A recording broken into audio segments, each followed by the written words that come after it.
യോഹന്നാൻ്റെ സുവിശേഷം 19-ാം അധ്യായത്തിൻ്റെ 30-ാമത്തെ വാക്യമാണ് നമ്മൾ വായിച്ചത്. ഈ യോഹന്നാൻ്റെ സുവിശേഷം 19-30 ഇന്ന് വായിക്കാൻ കാരണം ക്രിസ്തുമസിൻ്റെ ആ ദിവസങ്ങൾ ആണ്. അപ്പോൾ എല്ലായിടത്തും നമ്മൾ നക്ഷത്രങ്ങളൊക്കെ കാണുന്നുണ്ട്. ഇതെല്ലാം കമൻറ്റുകളാണ് വരുന്നത്. രക്ഷിക്കപ്പെട്ട ഒരപ്പച്ചൻ്റെ കമൻ്റ് എനിക്ക് ഇഷ്ടപ്പെട്ടു. നക്ഷത്രങ്ങളൊക്കെ ഇങ്ങനെ തൂക്കിയിട്ട് അതൊക്കെ എത്രയുണ്ടെന്ന് എണ്ണുന്നതൊക്കെ കൊള്ളാം, പക്ഷേ രക്ഷിക്കപ്പെട്ടില്ലെങ്കിൽ നീ നക്ഷത്രം എണ്ണേണ്ടി വരും മിക്കവാറും.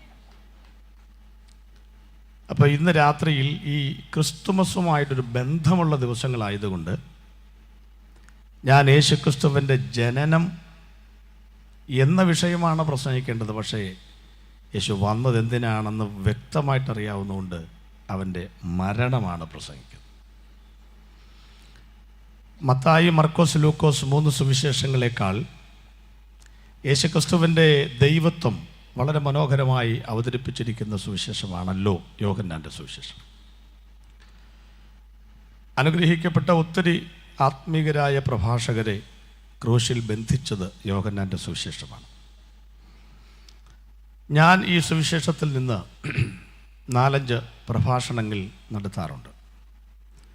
എനിക്ക് ഈ സുവിശേഷത്തിൽ ആകർഷണീയമായി തോന്നിയ ഒരു കാര്യം, യേശുക്രിസ്തുവിൻ്റെ ദൈവത്വം അവതരിപ്പിക്കുമ്പോൾ യോഹന്നാൻ ശ്രദ്ധിച്ചിട്ടുള്ള ഒരു കാര്യം, കർത്താവായ യേശുക്രിസ്തു എവിടെയാണോ ചെല്ലുന്നത്, കാലുകുത്തുന്നത്, അവിടെയൊക്കെ ഭയങ്കര മാറ്റങ്ങൾ സംഭവിക്കുകയാണ്.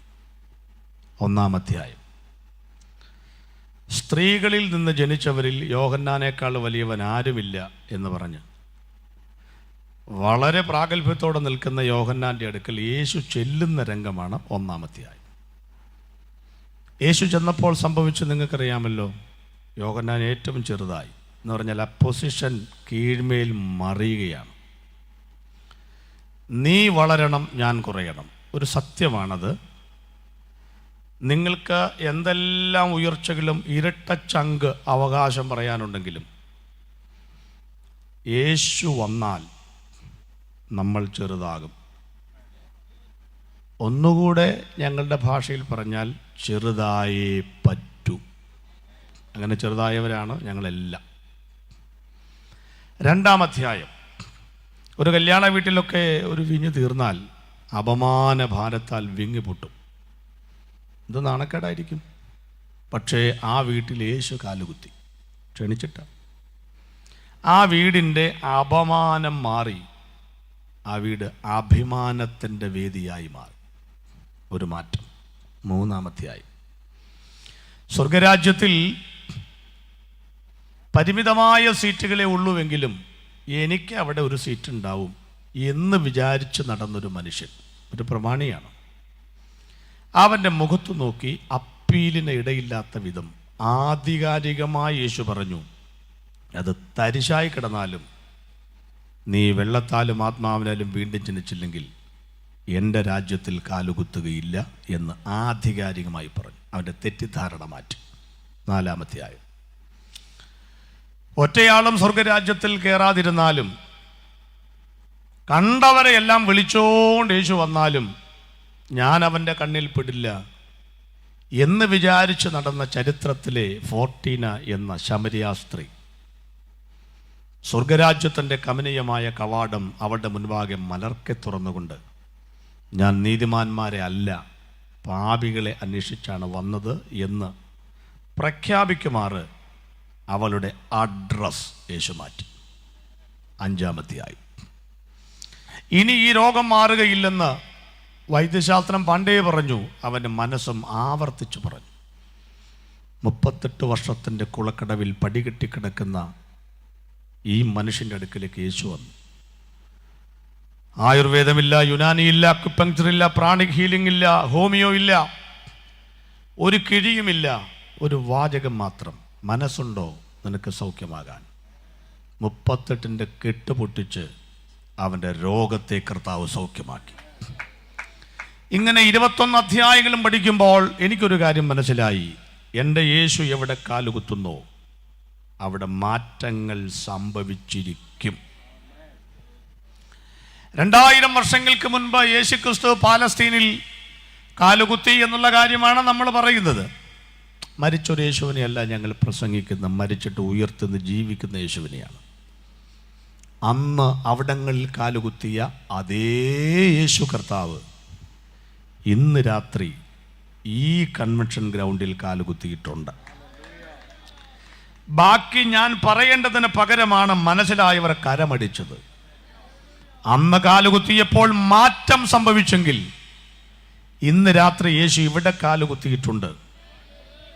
മാറുകയില്ല എന്ന് നീ മനസ്സിൽ വിചാരിച്ചത് മന്ത്രങ്ങൾക്കും ആഭിചാരങ്ങൾക്കും മാറ്റിയെടുക്കുവാൻ കഴിയാത്തത്, താലികെട്ടിയ ഭാര്യയ്ക്കും ജന്മം തന്ന മക്കൾക്കും ഇല്ല ഇനി ഇങ്ങേർക്കൊരു മാറ്റമുണ്ടാവുകയില്ല എന്ന് വിധി എഴുതിയത്, സമൂഹം നിന്റെ മുഖത്ത് നോക്കി നീ ഒരു സമസ്യയാണ്, തള്ളാനും കൊള്ളാനും വയ്യാത്തൊരവസ്ഥയാണെന്ന് വിധി എഴുതിയത്, ഞങ്ങൾ പറയുന്നു ഇന്ന് രാത്രിയിൽ മാറ്റങ്ങളുടെ ദൈവമാണ് കർത്താവായ യേശുവെങ്കിൽ ഇന്ന് രാത്രി ഈ ഗ്രൗണ്ടിൽ ഞങ്ങളുടെ യേശു കാലുകുത്തിയിട്ടുണ്ടെങ്കിൽ 10,000 വട്ടം നിന്റെ ചെവിയിൽ മാറുകയില്ലെന്ന് പിശാച് മന്ത്രിച്ചാലും അനിവാര്യമാണ് മാറ്റമെങ്കിൽ ഇന്ന് രാത്രി ഈ ഗ്രൗണ്ടിൽ അത് സംഭവിക്കും എന്ന് വിശ്വസിക്കുന്നവർ കരഘോഷങ്ങളോടുകൂടെ യേശുക്രിസ്തുവിന്റെ അത്ഭുത പ്രവർത്തിക്കായി ഈ ഗ്രൗണ്ടിനെ സ്വാഗതം ചെയ്യട്ടെ ഇന്ന് രാത്രിയിൽ എന്ന് ഞാൻ പ്രാർത്ഥിക്കുകയാണ്.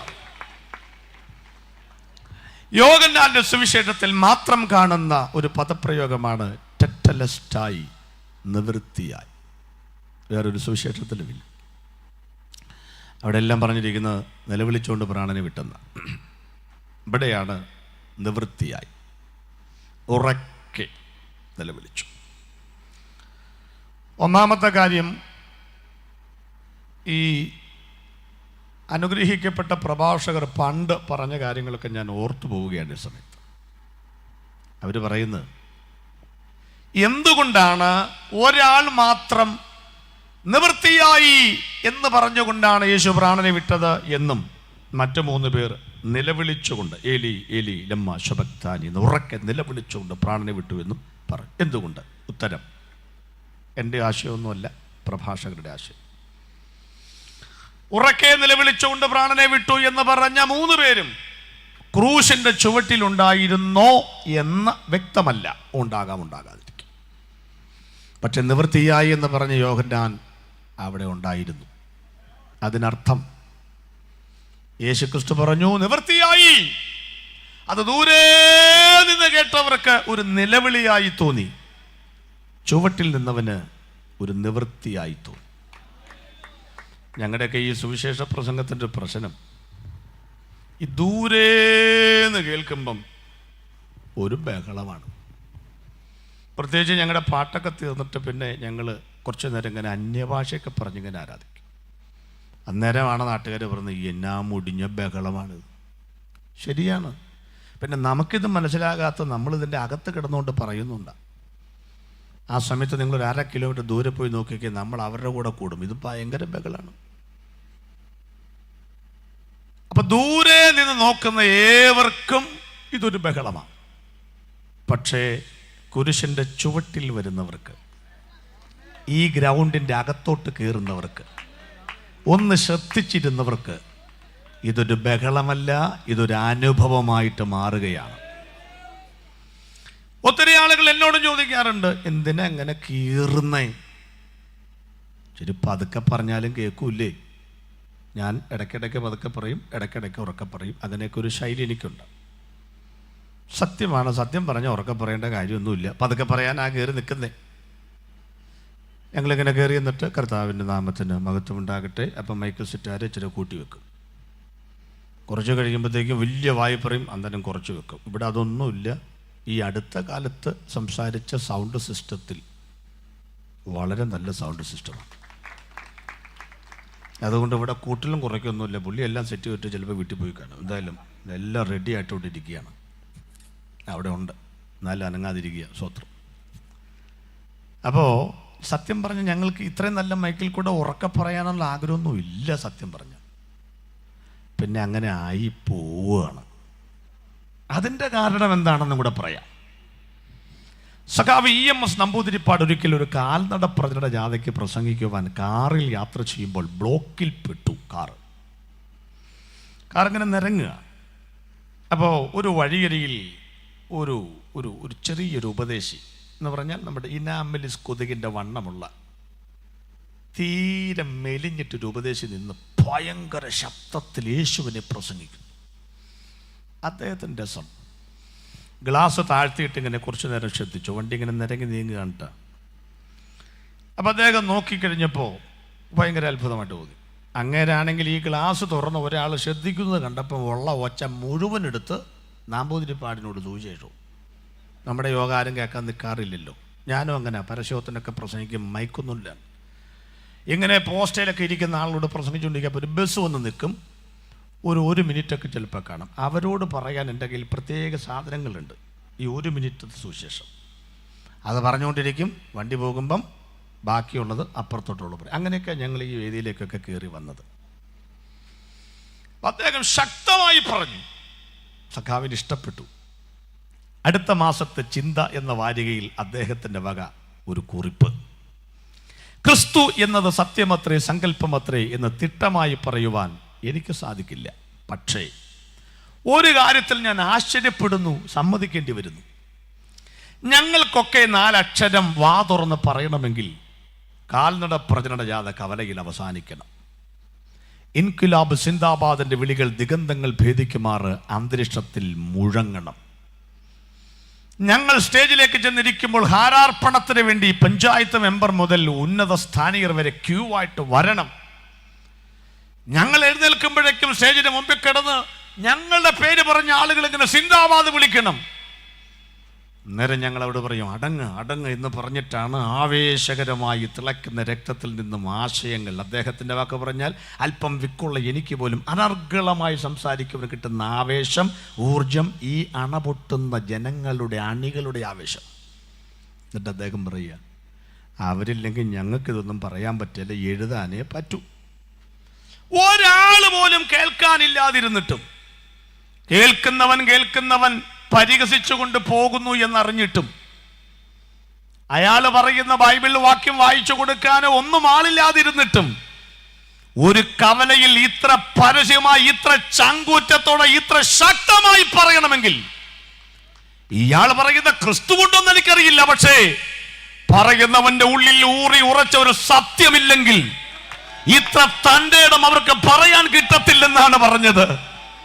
ഞങ്ങളുടെ അകത്തൊക്കെ ഞങ്ങൾ പഠിച്ചുകൊണ്ടും അനുഭവിച്ചുകൊണ്ടും പറയുന്ന കാര്യമൊന്നുമല്ലത്. ഞങ്ങളുടെ ജീവിതത്തെ കീഴ്മേൽ മറിച്ച യേശു ക്രിസ്തു ഞങ്ങളുടെ ജീവിതത്തിൽ അനുഭവിക്കുന്നത് കൊണ്ടാണ് ഞങ്ങൾ ചങ്ക് പൊട്ടി വിളിച്ചു പറയുന്നത്.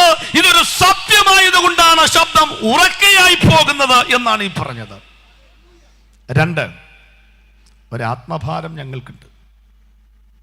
2 സ്നേഹിതന്മാർ വെള്ളം കിട്ടാതെ മരുഭൂമിയിൽ മരണത്തോട് മല്ലിട്ടുകൊണ്ട് പോകുന്നു എന്ന് സങ്കല്പിക്കുക. ബുദ്ധിമാനായ ഒരുവൻ പറഞ്ഞു, നമ്മൾ രണ്ടും കൂടി ഇങ്ങനെ ഒരു വഴിക്ക് പോയാൽ ആ ഒരു വഴിയിലല്ലേ വെള്ളം ഉണ്ടോയെന്ന് അറിയാൻ പറ്റുള്ളൂ. 2 വഴിക്ക് തിരിയാം. അപ്പോൾ 2 വഴികളിലും എവിടെയെങ്കിലും വെള്ളം കണ്ടാൽ പരസ്പരം ഒന്ന് സഹായിക്കാമല്ലോ. നല്ല ബുദ്ധിയാണ്. 2 വഴിക്ക് തിരിഞ്ഞു.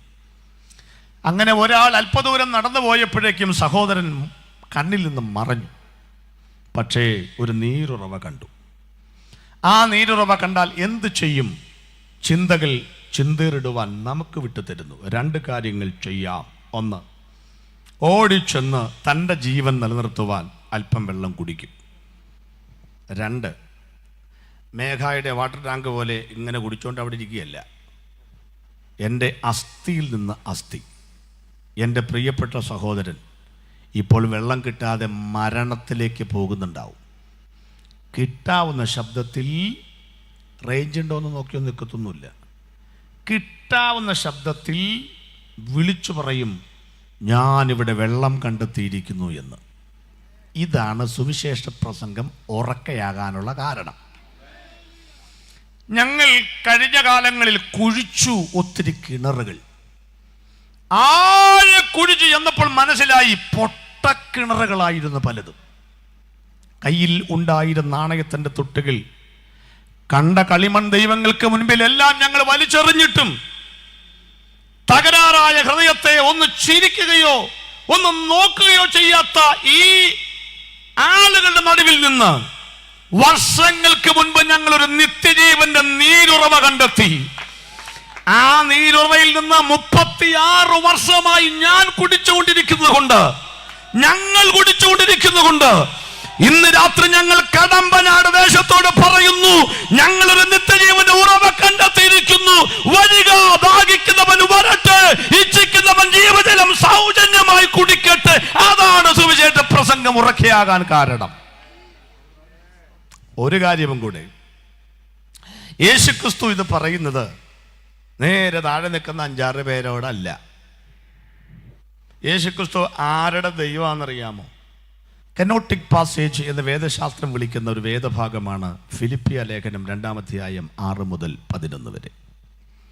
അതിലാദ്യത്തെ 3 വാക്യങ്ങൾ ദൈവരൂപത്തിൽ ഇരിക്കെ എന്നാരംഭിക്കുന്നു, ക്രൂശിലെ മരണത്തോളം എന്നവസാനിക്കുന്നു. അർത്ഥം, ഇത്രയും ഉയരത്തിലിരുന്ന ഒരാൾ ഇതിൽ കൂടുതൽ ഇനി താഴാനില്ല. സ്തോത്രം. ഇത്രയും താണ വന്നതുകൊണ്ട് 9, 10, 11 വാക്യത്തിൽ യേശുവിനെ പിതാവായ ദൈവം ഉയർത്തിയപ്പോൾ സകല നാമത്തിനും മേലായ നാമമായിട്ട് ഉയർത്തി. എന്നിട്ട് പറയുകയാണ്, സ്വർലോകരുടെയും പറഞ്ഞേ ഭൂലോകരുടെയും അധോലോകരുടെയും മുഴങ്കാലൊക്കെയും മടങ്ങുകയും. എൻ്റെ ഇഷ്ടപ്പെട്ട മറ്റൊരു പ്രസംഗം, യേശു മാത്രം കർത്താവ്. 3 ലോകം മുഴങ്കാൽ മടക്കുന്ന ഒരു ദൈവം. ഈ യോഗത്തിൽ എത്ര പേരുണ്ട്? 500, 600, 700. അരോമ ചാരിറ്റബിൾ ട്രസ്റ്റിന് സന്തോഷമായിക്കോട്ടെ, 1000 പേരുണ്ടാകും. പക്ഷെ ഞങ്ങളുടെ ശബ്ദം 1000 പേരുടെ അല്ല കേട്ടോ, ഒരു 10,000 പേരുടെയാണ്. എന്താ കാര്യമെന്നറിയാമോ? ഞങ്ങൾ കൂടി വരുന്ന ആളുകളുടെ എണ്ണത്തിനനുസരിച്ചല്ല സ്തുതിക്കുന്നത്, ഞങ്ങളുടെ നടുക്കിരിക്കുന്നവന്റെ വലിപ്പത്തിനനുസരിച്ച് ആ ദൈവത്തെ സ്തുതിക്കുന്നത്. 3/4 ചക്രത്തിന്റെ വിലയില്ലാത്ത മരമുട്ടികൾ കൊണ്ട് തീർത്ത് 3-4 പേർ തോളിൽ ചുമന്ന മുക്കയും മൂളിയും ഏതെങ്കിലും ഒരു മൂലക്കിരുത്തുന്ന ഒരു മുക്കുബണ്ഡങ്ങൾ കൊണ്ട് അണിയിച്ചൊരുക്കിയാൽ ഒരു മരമുട്ടിയുടെ മുൻപിലല്ല ഇന്ന് രാത്രി ഞങ്ങൾ ഇരിക്കുന്നത്. 3 ലോകവും മുഴങ്കാൽ മടക്കുവാൻ യോഗ്യമായ ഒരു നാമമുണ്ടെങ്കിൽ ആ നാമത്തിന് മുൻപിൽ അന്തസ്സോടെ ഇരിക്കുകയാണെന്ന് അഭിമാനമുള്ളവർക്കായി ഇന്ന് രാത്രി ഞങ്ങൾ ദൈവത്തിന് സ്തോത്രം ചെയ്യുകയാണ്. 3 ലോകം മുഴങ്കാൽ മടക്കണമെങ്കിൽ യേശു 3 ലോകത്തിന്റെ പ്രശ്നങ്ങൾ പരിഹരിച്ചിരിക്കണം. എന്താണ് ആ പ്രശ്നം? അതുകൊണ്ട് യേശു സ്വർഗത്തിലേക്ക് നോക്കിച്ചു പറഞ്ഞു, നിവൃത്തിയായി. ഭൂമിയിലേക്ക് നോക്കിച്ചു പറഞ്ഞു, നിവൃത്തിയായി. അധോലോകം, നരകമല്ല, ഭൂമിയുടെ ആദ്യത്തെ ഭാഗം 35 കിലോമീറ്റർ ക്രസ്റ്റ്, രണ്ടാമത്തെ ഭാഗം 2870 കിലോമീറ്റർ മാൻഡിൽ, 3-ാമത്തെ ഭാഗമാണ് നരകം. 2-ാമത്തെ ഭാഗത്ത് 20 ലിത്തോസ്ഫിയറിക് പ്ലേറ്റുകളുണ്ട്. അതിൽ 2 സ്ഥലത്താണ് യേശു ക്രൂശിൽ മരിക്കുന്നവരെ അബ്രഹാമിൻ്റെ മടിയും യാതനാ സ്ഥലവും. ആ സ്ഥലത്തിനാണ് ഇവിടെ പറയുന്ന അധോലോകം, അല്ലാതെ മുംബൈയിലെ അധോലോകമല്ല. ആ അധോലോകത്തിൽ 4000 വർഷമായി ഭക്തന്മാരിങ്ങനെ മഷിക വന്നിട്ട് വേണം ഈ 1-ാം പാതാളത്തിൽ നിന്ന് മേലോട്ട് കയറാൻ കാത്തിരിക്കുക. യേശു ക്രൂശിൽ വെച്ച് അവരോടും പറഞ്ഞു, അടുത്ത സെക്കൻഡിൽ ഞാനിവിടെ മരിക്കും, അടുത്ത സെക്കൻഡിൽ ഞാൻ അവിടെ വരും, 3 ദിവസം കഴിയുമ്പോൾ കെട്ടുപൊട്ടും, നിങ്ങളെ ഞാൻ ഉയരത്തിലേക്ക് കൊണ്ടുപോകും. നിവൃത്തിയായിരിക്കുന്നു.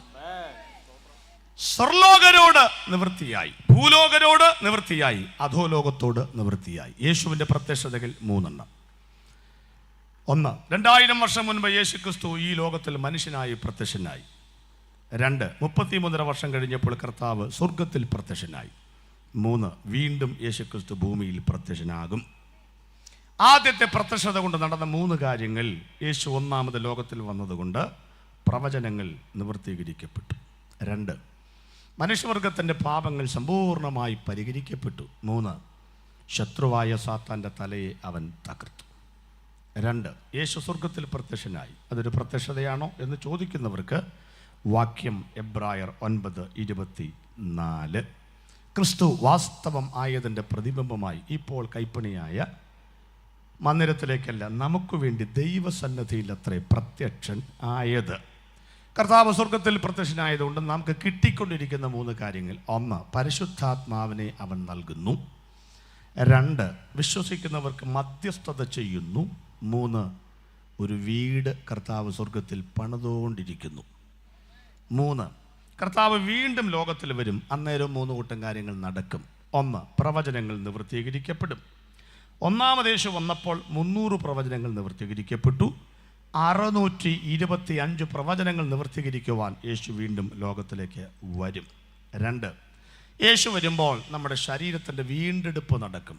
ആത്മാക്കൾ മാത്രമേ രക്ഷിക്കപ്പെട്ടിട്ടുള്ളൂ. താഴ്ചയുള്ള ശരീരം അന്ന് തൻ്റെ മഹത്വമുള്ള ശരീരത്തോട് അനുരൂപമായി രൂപാന്തരപ്പെടും. 3-ാമത്തെ കാര്യം, യേശു വീണ്ടും വരുമ്പോൾ ഇവിടുത്തെ ഭരണങ്ങളൊക്കെ അവസാനിപ്പിച്ചിട്ട് യേശു ക്രിസ്തു ലോകത്തിൻ്റെ ആധിപത്യം ഏറ്റെടുക്കും. 1-ാമത്തെ പ്രത്യക്ഷത ഭൂതകാലമാണ് എന്ന് പറഞ്ഞാൽ പ്രവചനം നിവൃത്തി, ക്രൂശ് മരണം, ശത്രുവിൻ്റെ തല തകർത്തു. ഇത് 3 ഭൂതകാലമാണ്. അത് ഇനി ഒരിക്കലും ആവർത്തിക്കപ്പെടുകയില്ല. അതുകൊണ്ട് ഇനി ഡിസംബർ 25 കടലാസ് വിളക്കിൽ യേശു ജനിക്കില്ല. ഏപ്രിൽ മാസം 2-ാമത്തെ ആഴ്ച നിങ്ങൾ കൂട്ടിക്കുഴച്ച സിമെൻറ്റും കമ്പിയും കൂടെ കൂട്ടിക്കുഴച്ച കോൺക്രീറ്റ് ക്രൂശിൽ യേശു മരിക്കുകയും ഇല്ല ഇല്ല ഇല്ല. ഇനി യേശു ജനിക്കേണ്ടത് വിളക്കിലല്ല, നിന്റെ ഹൃദയത്തിനകത്താണ്. ഇനി യേശു ജീവിച്ചിരിക്കേണ്ടത്, മരിക്കേണ്ടത് ക്രൂശിലല്ല, നിന്റെ കുടുംബത്തിലാണ് മരിക്കേണ്ടത്. വീടിന്റെ മുറ്റത്ത് അല്പവസ്ത്രധാരിയായ യേശുവിനെ കിടത്തുന്നതിൽ സംതൃപ്തി അടയരുത്.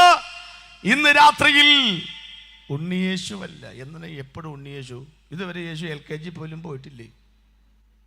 യേശു ജീവിച്ചിരിക്കുന്ന ദൈവമാണ് പ്രിയപ്പെട്ടവരെ. പറ്റുമെങ്കിൽ അവനെ അകത്തോട്ട് പ്രവേശിക്കണം. ഈ ഭൂതകാലത്തെ 3 കാര്യങ്ങൾ ഇനി ആവർത്തിക്കപ്പെടുകയില്ല. 2-ാമത് നടക്കുന്ന 3 കാര്യങ്ങൾ നടന്നുകൊണ്ടിരിക്കുന്നു. ഇന്ന് രാത്രി വിശ്വസിക്കുന്നവർ ഗ്രൗണ്ടിലുണ്ടെങ്കിൽ ആ 3 കാര്യങ്ങൾ ഇവിടെ തരാൻ ദൈവം ശക്തനാണ്. 3-ാമത്തെ 3 കൂട്ടം കാര്യങ്ങൾ ഭാവിയിൽ നടക്കും. ആദ്യത്തെ 3 കൂട്ടം കാര്യങ്ങൾ വിശ്വസിച്ചാൽ നീതീകരിക്കപ്പെടാം. 2-ാമത്തെ 3 കൂട്ടം കാര്യങ്ങൾ വിശ്വസിച്ചാൽ വിശുദ്ധീകരിക്കപ്പെട്ടുകൊണ്ടിരിക്കാം. അവസാനത്തെ 3 കൂട്ടം കാര്യങ്ങൾ വിശ്വസിച്ചാൽ തേജസ്കരിക്കപ്പെടാം. അവൻ മുന്നറിഞ്ഞവരെ വിളിച്ചും വിളിച്ചവരെ നീതീകരിച്ചും നീതീകരിച്ചവരെ തേജസ്കരിച്ചും ഇരിക്കുന്നു. യേശുക്രിസ്തുവിൻ്റെ 1-ാമത്തെ പ്രത്യക്ഷതയിൽ നടന്ന 3 കാര്യങ്ങൾ പറഞ്ഞുകൊണ്ട് ഇന്നത്തെ രാത്രിയിലെ പ്രഭാഷണം അവസാനിപ്പിക്കും. 1, യേശു എന്തിനാ ഭൂമിയിൽ വന്നത്? ക്രിസ്തുമസ് ഒക്കെ ആചരിക്കുന്നവരുടെ ശ്രദ്ധയ്ക്ക്, എന്തിനാണ് യേശു ഭൂമിയിൽ വന്നത്? 1, പ്രവചനങ്ങൾ നിവൃത്തീകരിക്കപ്പെട്ടു. 2, മനുഷ്യവർഗത്തിൻ്റെ പാപങ്ങൾ സമ്പൂർണ്ണമായി പരിഹരിക്കപ്പെട്ടു. 3, ശത്രുവായ സാത്താൻ്റെ തലയെ കർത്താവ് തകർത്തു. വേഗം വേഗം പോകാം, എന്നാലല്ലേ കുറച്ച് മര്യാദ എനിക്കും സമയമൊക്കെ പിടിച്ചു വെച്ച് നിങ്ങളെ നേരത്തെ വിടാൻ പറ്റത്തുള്ളൂ.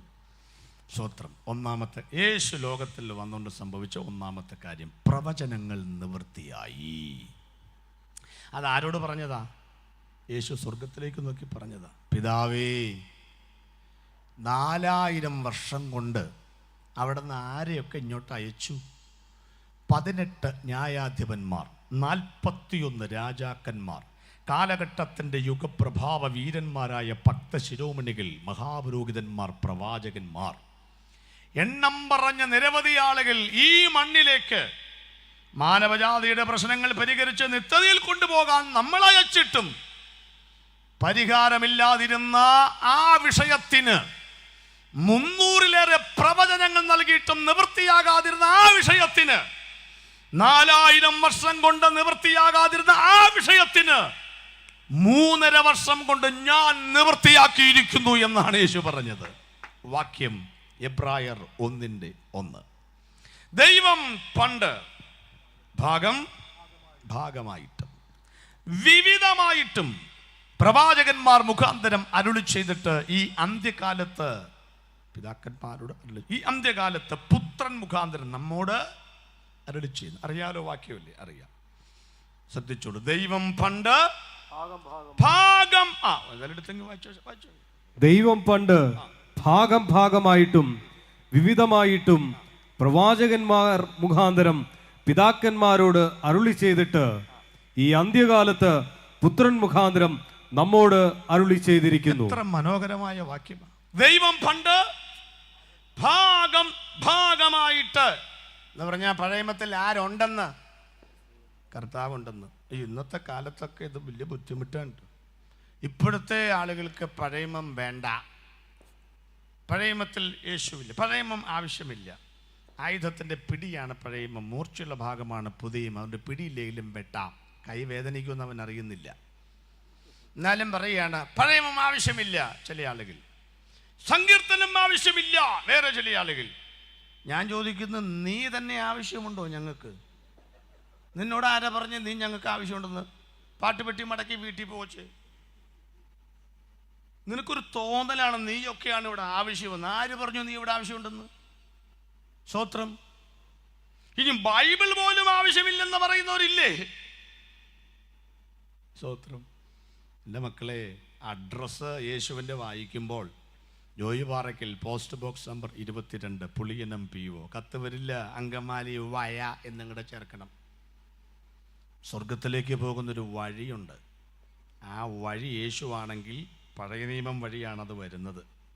അതുകൊണ്ടാണ് യേശു പറഞ്ഞത് സങ്കീർത്തനങ്ങളിലും പ്രവാചക പുസ്തകം എന്നെക്കുറിച്ച് പുതിയ നിയമം ആരംഭിക്കുന്നത് എങ്ങനെയാ? അബ്രഹാമിൻ്റെ പുത്രനായ, ദാവീദിൻ്റെ പുത്രനായ. കണ്ടോ? അപ്പം ഇതൊക്കെ കണ്ടുപിടിക്കണം. പഴയമത്തിൽ യേശു ഉണ്ടോയെന്ന് അത് പണിയെടുക്കണം. പണി ഞാൻ കർത്താവിങ്കിൽ നിന്ന് പ്രാപിക്കുകയും നിങ്ങൾക്ക് ഏൽപ്പിക്കുകയും ചെയ്തെന്നാൽ. ഇതാണ് ഞങ്ങളുടെ പണ്ടത്തെ ഉപദേശിമാരൊക്കെ ചെയ്തുകൊണ്ടിരുന്നത്. കുത്തിയിരുന്ന് പഠിക്കും. ഇപ്പോഴത്തെ ആളുകൾക്ക് അത് പറ്റില്ലാത്തതുകൊണ്ട് ഞാൻ നെറ്റിൽ നിന്ന് പ്രാപിക്കുകയും നിങ്ങൾക്ക് ഏൽപ്പിക്കുകയും ചെയ്തെന്നാൽ. അതാണ് ഈ പറയുന്നത്. പഴയമൊന്നും ആവശ്യമില്ലെന്ന് ഇവൻ ഇതിനകത്ത് പിടിച്ചാണ് പോകുന്നത്. ദൈവം പണ്ട് ഭാഗം ഭാഗമായി. പണ്ടത്തെ പ്രഭാഷകരിൽ എനിക്കിഷ്ടപ്പെട്ടൊരു പ്രഭാഷകൻ പണ്ട് എൻ്റെ ചെറുപ്പകാലത്ത് പറഞ്ഞ ഭാവനാപരമായൊരു സംഭവം മനസ്സിൽ കിടന്നിളയ്ക്കുന്നു. ബൈബിളിലൊരു വലിയ ബംഗ്ലാവായി ചിത്രീകരിച്ചാൽ ആശയമാണ്, ഭാവനയാണ്, എടുക്കാൻ പറ്റുന്നൊരാശയം. ഉൽപ്പത്തി അതിൻ്റെ പോർട്ടിക്കോവാണ്. പുറപ്പാട് പുസ്തകം അതിൻ്റെ വിസിറ്റിംഗ് റൂമാണ്. ലേവ്യ പുസ്തകം അതിൻ്റെ ആരാധന മുറിയാണ്. സംഖ്യാപുസ്തകം അതിൻ്റെ സ്റ്റോർ റൂമാണ്. ആവർത്തന പുസ്തകം അതിൻ്റെ ബെഡ്റൂമാണ്. യോശുവയുടെ പുസ്തകം അതിൻ്റെ ആയുധപ്പുരയാണ്. സങ്കീർത്തനങ്ങൾ സംഗീതമുറിയാണ്. സദൃശവാക്യങ്ങൾ ലൈബ്രറിയാണ്. ഉത്തമഗീതം അതിൻ്റെ മണിയറയാണ്. പ്രവാചക പുസ്തകങ്ങൾ അതിൻ്റെ നിലവറയാണ്. പുതിയ നിയമം അതിൻ്റെ പന്തലാണ്. വെളിപ്പാട് പുസ്തകം അതിൻ്റെ കലവറയാണ്. തകർത്തു. നല്ല ഭാവന. ഈ ബംഗ്ലാവിലേക്ക്, വേദപുസ്തകം എന്ന 66 മുറിയുള്ള ബംഗ്ലാവിലേക്ക് വരുമ്പോൾ, നമ്മുടെ വീട്ടിലോട്ട് വരുമ്പം കുറേ നാളായി വീട്ടിൽ വരാതെ തിരിച്ചു വരില്ല. ആദ്യം കറണ്ട് വേണ്ടേ? കറണ്ട് വേണ്ടേ? മെയിൻ സ്വിച്ച് ഓൺ ചെയ്യണം. 35 മീറ്ററുള്ള സർവീസ് വയറിൽ കൂടെ, വീകാട് ചെമ്പുകമ്പിയിൽ കൂടെ കറണ്ട് വന്നുകൊണ്ട് കാര്യമില്ല. മെയിൻ സ്വിച്ച് ഓൺ ചെയ്യണം. ഒന്നാമത് വേദപുസ്തകം തുറന്നു വല്ലൊക്കെ വായിക്കണം. അതുകൊണ്ട് ബൾബ് കത്തൊന്നുമില്ല. പിന്നെന്ത് ചെയ്യണം? വിസിറ്റിംഗ് റൂമിൽ ചെന്നൊരു സ്വിച്ച് ഇടണം. അപ്പോൾ അവിടുത്തെ ബൾബ് മാത്രം തെളിയും. ഇവിടെ സ്വിച്ച് ഇട്ടതുകൊണ്ട് ബെഡ്റൂമിൽ ബൾബ് കത്തൂല. ബെഡ്റൂമിൽ ചെന്നൊരു സ്വിച്ച് ഇടണം. അതുകൊണ്ട് ടോയ്ലറ്റിൽ ബൾബ് തെളിയില്ല. ഓരോ സ്ഥലത്തും ചെന്ന് ഓരോ സ്വിച്ച് ഇടണം. നോക്കിക്കോളൂ, യേശു എന്ന ബൾബ് തെളിയുന്ന കാണണമെങ്കിൽ ഉൽപ്പത്തി പുസ്തകത്തിലേക്ക് അങ്ങ് കയറിയിട്ട് സ്വിച്ച് എവിടാ? സ്വിച്ച് എവിടാ? 3-ാം അധ്യായത്തിൻ്റെ 15, 16, 17 സ്വിച്ച് അതങ്ങോട്ട് ഞെക്കണം. അപ്പോൾ ഒരു ബൾബ് തെളിയും. സ്ത്രീയുടെ സന്തതി. അതാ പഴയമത്തിൽ യേശു ഉണ്ടെന്ന് പറഞ്ഞു. പുറപ്പാട് പുസ്തകം 12-ാം അധ്യായത്തിൽ ചെന്ന് 4-ാമത്തെ വാക്യത്തിൽ പിടിച്ചെങ്ങനെ സ്വിച്ച് ഇടണം. അപ്പം പെസഹ കുഞ്ഞാടെന്നും പറഞ്ഞൊരു ബൾബ് തെളിയും. ഉൽപ്പത്തിയിൽ സ്ത്രീയുടെ സന്തതി. പുറപ്പാട് പുസ്തകത്തിൽ പെസഹ കുഞ്ഞാട്. ലേവ്യ പുസ്തകത്തിൽ 7 പെരുന്നാളുകൾക്ക് നിഴലും പൊരുളും, അല്ലെങ്കിൽ 7 യാഗങ്ങൾക്ക്. യാഗങ്ങൾ 5ആണ്. ചുവന്ന പശുക്കിടാവിൻ്റെ യാഗം, കരപൂർണ യാഗമടക്കം 7 യാഗങ്ങൾ. അതിൻ്റെ പൊരുളായി സംഖ്യാപുസ്തകത്തിൽ അടിക്കപ്പെട്ട പാറയായി, ആവർത്തന പുസ്തകത്തിൽ വരുവാനുള്ള പ്രവാചകനായി, യോശുവയുടെ പുസ്തകത്തിൽ സർവ്വസൈന്യാധിപനായി, ന്യായാധിപന്മാരുടെ പുസ്തകത്തിൽ 18 ന്യായാധിപന്മാർക്ക് മീതെ ന്യായപാലനം ചെയ്യുന്ന കർത്താവായി, രൂത്തിന്റെ പുസ്തകത്തിൽ വീണ്ടെടുപ്പുകാരനായ ബോവസായി, 1-2 ശമൂവേലിൽ പ്രവാചക വരേണ്യൻ, 1-2 രാജാക്കന്മാരിൽ 41 രാജാക്കന്മാർക്ക് മീതെ രാജ്യം ഭരിക്കുന്ന രാജാതി രാജാവ്, 2 ദിനവൃത്താന്തങ്ങളിൽ കർത്താവ് യിസ്രായേൽ ശാസ്ത്രി, നെഹമ്യാവിൽ രാഷ്ട്രത്തിന്റെ പുനഃസ്ഥാപകൻ, എസ്തേറിൽ മധ്യസ്ഥൻ, ഇയ്യോബിൽ കഷ്ടപ്പെടുന്ന മശിക, സങ്കീർത്തനങ്ങളിൽ ആടുകളുടെ വലിയ ഇടയൻ, സദൃശവാക്യത്തിൽ സർവജ്ഞാനി, സഭാപ്രസംഗിൽ സകലവും നിയന്ത്രിക്കുന്നവൻ, ഉത്തമഗീതത്തിൽ സഭയുടെ മണവാളൻ, പ്രിയൻ, തോഴൻ, കാന്തൻ, യെശയ്യാവ്, ഇരമ്യാവ്, ഏഗസ്കൈ, വിലാപങ്ങൾ, ദാനിയേൽ, 4 വലിയ പ്രവാചകന്മാരും 12 ചെറിയ പ്രവാചകന്മാരും എഴുതിയ വിലാപങ്ങളുടെ പുസ്തകം അടക്കമുള്ള 17 പ്രവചന ഗ്രന്ഥങ്ങളിൽ അവൻ യഹൂദജാതിയുടെ ചിരകാല പ്രതീക്ഷിത മശിക. ആരോട് പറയാം? ഒരു സ്തോത്രം പറ മക്കൾ. മത്തായിൽ രാജാവ്, മർക്കോസിൽ ദാസൻ, ലൂക്കോസിൽ മനുഷ്യപുത്രൻ, യോഹന്നാനിൽ ദൈവത്തിന്റെ പുത്രൻ, അപ്പോസ്തല പ്രവർത്തികളിൽ സഭയുടെ ചരിത്രാതിനായ നെടുന്തൂണ്, ലേഖനങ്ങളിൽ സഭയുടെ ഭാവി പ്രത്യാശ, വെളിപ്പാട് പുസ്തകത്തിൽ മാറത്ത് പൊൻകച്ച കെട്ടിയവനായി മനുഷ്യപുത്രനോട് സദൃശനായിരിക്കുന്ന ക്രിസ്തു. എന്തെങ്കിലും പിടികിട്ടിയോ നാട്ടുകാർക്കൊക്കെ? അത് ഞങ്ങൾ പറയാം. 40-ാമത്തെ സങ്കീർത്തനത്തിലും എബ്രായ ലേഖനത്തിലും ആവർത്തിച്ച് പറഞ്ഞൊരു വാക്ക്, ഹനനയാഗവും ഭോജനയാഗവും നീ ഇച്ഛിച്ചില്ല എന്ന് പറഞ്ഞിട്ട് പറയുന്നത്, ഇതാ പുസ്തകത്തിന്റെ ചുരുളുകളിൽ എന്നെ കുറിച്ച് എഴുതിയിരിക്കുന്നു. ഞങ്ങൾ നെഞ്ചത്ത് കൈവച്ച് പറയാണ് കേട്ടോ, ഒരു അപ്പീലിനിടയില്ലാതെ ഞങ്ങൾ ഇനി ഒരാളെ ഇവിടെ കാത്തിരിക്കത്തില്ല, രക്ഷകനായി ഒരാളെയും കാത്തിരിക്കത്തില്ല. എഴുതപ്പെട്ടത് കൊണ്ട്, ഏതെങ്കിലും ഗ്രന്ഥങ്ങളിൽ എഴുതപ്പെട്ടത് കൊണ്ട് ലോകത്തിൽ രക്ഷിതാവ് വരാനുണ്ടെങ്കിൽ 2000 വർഷങ്ങൾക്ക് മുൻപ് ഈ പുസ്തകത്തിന്റെ ചുരുളുകളിൽ എഴുതപ്പെട്ടവൻ വന്നു കഴിഞ്ഞു. ഇനി മറ്റൊരു രക്ഷിതാവിനെ ഞങ്ങൾ കാത്തിരിക്കുന്നില്ല. വരാനുള്ളവൻ വന്നു കഴിഞ്ഞു എന്ന് വിശ്വസിക്കുന്നവർക്കായി ദൈവത്തിന് സ്തോത്രം. ദൈവം പണ്ട് ഭാഗമായി വിവിധമായി എന്ന് പറഞ്ഞ എന്താ? പല സ്റ്റൈൽ എന്ന് പറഞ്ഞാൽ സിനിമാ നടന്മാർ കാണിക്കുന്ന സ്റ്റൈലല്ല, പല രീതികളിൽ എന്നാണ്. ഉൽപ്പത്തി പുസ്തകത്തിൽ ആദാം നഗ്നനായി. അന്നേരം പള്ളിക്കാരൻ പോയിട്ട് ഒരു അത്തിയില കൊണ്ട് രൂപമുള്ള ഒരു ഉടുപ്പൊക്കെ ഉണ്ടാക്കി, ഒരു തുണിയൊക്കെ എടുത്തു. അത് വെയിൽ വന്നപ്പോഴേക്കും ഇപ്പോഴത്തെ ആളുകളിലെ തുണി പോലായി, 4 വശവും ചുരുണ്ട് ഒരു വല്ലാത്ത തുണി പോലെയായി. ദൈവം പറഞ്ഞു, ഈ തുണിയും കൊണ്ടൊക്കെ നടന്നു കഴിഞ്ഞാൽ നഗ്നതയൊക്കെ കാണും. ഇത് എന്നേ പറഞ്ഞ കാര്യമാണെന്നറിയാം. ഇപ്പോഴും ആൾക്ക് മനസ്സിലായിട്ടില്ല. നിങ്ങളുടെ ഒരുത്തനെ കണ്ട് മുട്ടിന് താഴെ വരെയുള്ളൂ അവൻ്റെ പാൻറ്റ്, താഴോട്ടില്ല, മുട്ടും കുറ്റി കണക്കെ ഇരിക്കുക. എനിക്കറിയാൻ പറ്റില്ല, അങ്ങോട്ട് 65 സെൻറ്റിമീറ്റർ തയ്ച്ചതാണെന്ന് എനിക്ക് തോന്നി. അപ്പോൾ അന്ന് മുതലേ ഇത് ചുരുങ്ങി വരിക. അപ്പോൾ ദൈവം ഒരു കാര്യം ചെയ്തു, ഈ തുണി ഉടുക്കുക. ഏത് തുണി?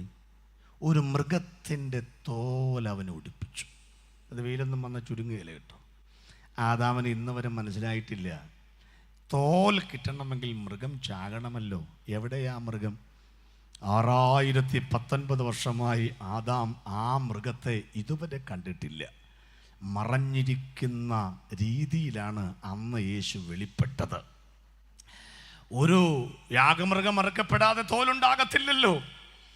അദൃശ്യമായ നിലയിൽ അവിടെ യേശു വെളിപ്പെട്ടു. പക്ഷേ ഉൽപ്പത്തിയിൽ തന്നെ ദൃശ്യമായിട്ടും വെളിപ്പെട്ടു. ആദാമിൻ്റെ മുൻപിൽ അദൃശ്യമായ ഒരു മൃഗമായും, ഉൽപ്പത്തി 22-ൽ 15-16 വർഷങ്ങൾ കഴിയുന്ന ഒരു കോലാട്ടുകൊറ്റൻ കൊമ്പ് കാട്ടിൽ കുരുങ്ങുന്ന പോലെ ഇസഹാക്കിന് പകരമായി കുരൽ അറക്കപ്പെടുന്ന ഒരു കോലാട്ടുകൊറ്റനായി മോറിയാമലയിൽ അവൻ വെളിപ്പെട്ടു.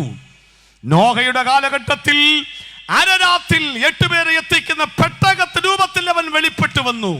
ഇയ്യോബിലും യെശയ്യാവിന്റെ പ്രവചനത്തിലുമൊക്കെ അവൻ ആടുകളെ അന്വേഷിച്ചു വരുന്ന നല്ല ഇടയനായിട്ടും കഷ്ടപ്പെടുന്നവനുമായിട്ടൊക്കെ വെളിപ്പെട്ടു വന്നു.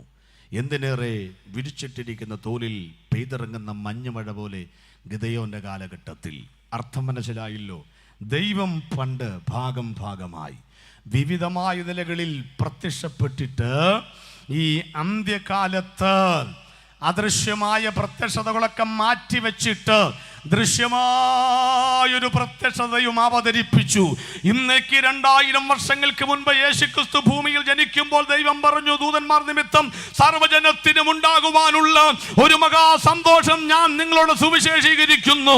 ആ യേശുവിനെ പരസ്യമായി അവൻ ക്രൂശിൽ യാഗമായി കുരൽ അറുക്കപ്പെട്ട കുഞ്ഞാടായി മാറിയതിലൂടെ ദൈവം പറഞ്ഞു, ഇവനാണ് എന്റെ പ്രിയപുത്രൻ, ഇന്ന് മുതൽ നിങ്ങൾ ഇവനാണ് ചെവി കൊടുക്കേണ്ടത്, ഇവൻ പറഞ്ഞതിനാണ് ചെവി കൊടുക്കേണ്ടത് എന്ന്. 2000 വർഷങ്ങൾക്ക് മുൻപ് കർത്താവായ യേശുക്രിസ്തു ക്രൂശിൽ കിടന്നുകൊണ്ട് തൻ്റെ 6ാമത്തെ തിരുമൊഴിയിൽ ആകാശത്തിലേക്ക് നോക്കി അഭിമാനത്തോടുകൂടെ കുടിവെള്ളം കിട്ടിയാത്ത അവസ്ഥയിൽ പോലും ഇങ്ങനെ വിളിച്ചു പറഞ്ഞു, പിതാവേ, 4000 വർഷമായി സ്വർഗം കാത്തിരിക്കുന്നു ആ പ്രവചനങ്ങൾ ഞാനിവിടെ നിവൃത്തിയാക്കിയിരിക്കുന്നു. അതുകൊണ്ട് ഞങ്ങൾ ഇനി ആരെയും കാത്തിരിക്കുന്നില്ല. ഇനി കാത്തിരിക്കുന്നത് യേശുവിൻ്റെ 2ാമത്തെ വരവിന് വേണ്ടിയാണ്. 1ാമത്തെ വരവിനുള്ള പ്രവചനങ്ങൾ നിവൃത്തിയായി കഴിഞ്ഞിരിക്കുന്നു എന്ന് പറഞ്ഞാൽ നമുക്ക് വേണ്ടി വരാനുള്ളവൻ ഈ ഭൂമിയിൽ വന്നിരിക്കുന്നു, വന്നു കഴിഞ്ഞു. ഒരു സ്വത്രം പറഞ്ഞാട്ട് ദൈവം. 2ാമത്തെ ചിന്തകളാണ് കൂടുതൽ ചിന്തർ ഇടേണ്ടത്. അതിലേക്ക് വരുന്നു. 3ാമത്തെ ചിന്തയും ചിന്തർ ഇടണം. വേഗം വരാം. 2ാമത്തെ ചിന്ത, യേശു ഭൂമിയിൽ വന്നതുകൊണ്ട് സംഭവിച്ച 2ാമത്തെ കാര്യം, ക്രൂശിൽ കിടന്നുകൊണ്ട് കർത്താവ് ഭൂമിയിലേക്ക് നോക്കിച്ചു പറഞ്ഞു, നിവൃത്തിയായി. എന്തോന്ന് നിവൃത്തിയായി? നിങ്ങളുടെ പാപങ്ങളുടെ പരിഹാരം ഞാൻ സമ്പൂർണമായി നിവൃത്തിയാക്കി. ഒന്നുകൂടെ, നിങ്ങളുടെ പാപങ്ങളുടെ പരിഹാരം ഞാൻ സമ്പൂർണമായി, ശാശ്വത പാപപരിഹാരം. അതിൻ്റെ അകത്ത് നിൽക്കണം. പഴയ നിയമത്തിൽ പാപപരിഹാരം ഉണ്ടായിരുന്നു, പക്ഷെ എന്തല്ലായിരുന്നു? സമ്പൂർണമല്ലായിരുന്നു. അവിടെ ഒരു ടെമ്പററി വാക്യം, എബ്രാലേഖനം 10:1. ന്യായപ്രമാണം വരുവാനുള്ള നന്മകളുടെ നിഴൽ അല്ലാതെ കാര്യങ്ങളുടെ സാക്ഷാൽ സ്വരൂപമല്ലായക കൊണ്ട് ആണ്ടുതോറും ഇടവിടാതെ കഴിച്ചു വരുന്ന അതേ യാഗങ്ങളാൽ അടുത്തു വരുന്നവർക്ക് സൽഗുണപൂർത്തി വരുത്തുവാൻ ഒരു നാളും കഴിവുള്ളതല്ല. ബാക്കി ഒന്ന് വായിച്ച്. ബാക്കി ന്യായപ്രമാണം വേണ്ട, ബാക്കി ഞാൻ പറഞ്ഞതിന്റെ ബാക്കി വായിച്ചാൽ മതി. ആണ്ടുതോറും ഇടപെടാതെ കഴിച്ചു വരുന്ന അതേ യാഗങ്ങളാൽ അടുത്തു വരുന്നവർക്ക് സൽഗുണപൂർത്തി വരുത്തുവാൻ ഒരു നാളും കഴിവുള്ളതല്ല. അടുത്ത വാക്യം വായിക്കും. അല്ലെങ്കിൽ ആരാധനക്കാർക്ക് ഒരിക്കൽ ശുദ്ധി വന്നതിന്റെ ശേഷം പാപങ്ങളെ കുറിച്ചുള്ള മനോബോധം പിന്നെ ഇല്ലായക കൊണ്ട് യാഗം കഴിക്കുന്നത് നിന്നുപോകയില്ലയോ? അങ്ങനെയൊക്കെ പറഞ്ഞാൽ പെട്ടെന്ന് മനസ്സിലാകില്ല. ലളിതമാക്കി എൻ്റെതായ ഭാഷയിൽ അങ്ങോട്ട് പറയും. ന്യായപ്രമാണം എന്ന് പറഞ്ഞാൽ എന്തുവാ? ന്യായമായ പ്രമാണം. വരുവാനുള്ള നന്മകളുടെ ഏതാ വരാനുള്ള നന്മ? നസ്രയത്തിൽ നിന്ന് വല്ല നന്മയും വരുമോ? അപ്പോൾ യേശു. അപ്പം ന്യായപ്രമാണം, പഴയ നിയമം, വരാനുള്ള യേശുവിൻ്റെ നിഴലായിരുന്നു. യേശു വന്നപ്പം അത് നിഴല് പൊരുളായി. ഇനി അത് നീക്കുകയല്ല, അത് നിവർത്തിച്ചിരിക്കുന്നു. ആളുകൾക്ക് ഞങ്ങളുമായിട്ടൊരു വലിയ അഭിപ്രായ വ്യത്യാസം. നിങ്ങൾ എന്നതാണ് ഈ പഴയമത്തിലുള്ള ആചാരങ്ങളും അനുഷ്ഠാനങ്ങളൊക്കെ ചെയ്യാത്തതെന്നാണ്. ന്യായപ്രമാണത്തോട് ഞങ്ങൾക്ക് അങ്ങനെ വലിയ വിരോധമൊന്നുമില്ല. പക്ഷേ അതിൻ്റെ സത്യാവസ്ഥകൾ നിങ്ങൾ വ്യക്തമായി മനസ്സിലാക്കണം. ഇന്നും ന്യായപ്രമാണം ഉണ്ട്. എങ്ങനെ? സുവിശേഷം എത്താത്ത സ്ഥലത്ത് ജീവിതത്തിൽ ഉള്ളത്, സ്വഭാവത്തിൽ ഉള്ളത് ന്യായപ്രമാണമായി താരതമ്യം ചെയ്യുമ്പോൾ അതിൽ ഉള്ളതാണ് ഇതിൽ ചെയ്യുന്നെങ്കിൽ അത് ഇവർക്ക് ന്യായപ്രമാണമാകുന്നു. റോമാലേഖനത്തിൽ അതവിടെ നിൽക്കട്ടെ. ന്യായപ്രമാണത്തിൻ്റെ അടിസ്ഥാനപരമായ പ്രശ്നം എന്താണെന്നറിയാമോ?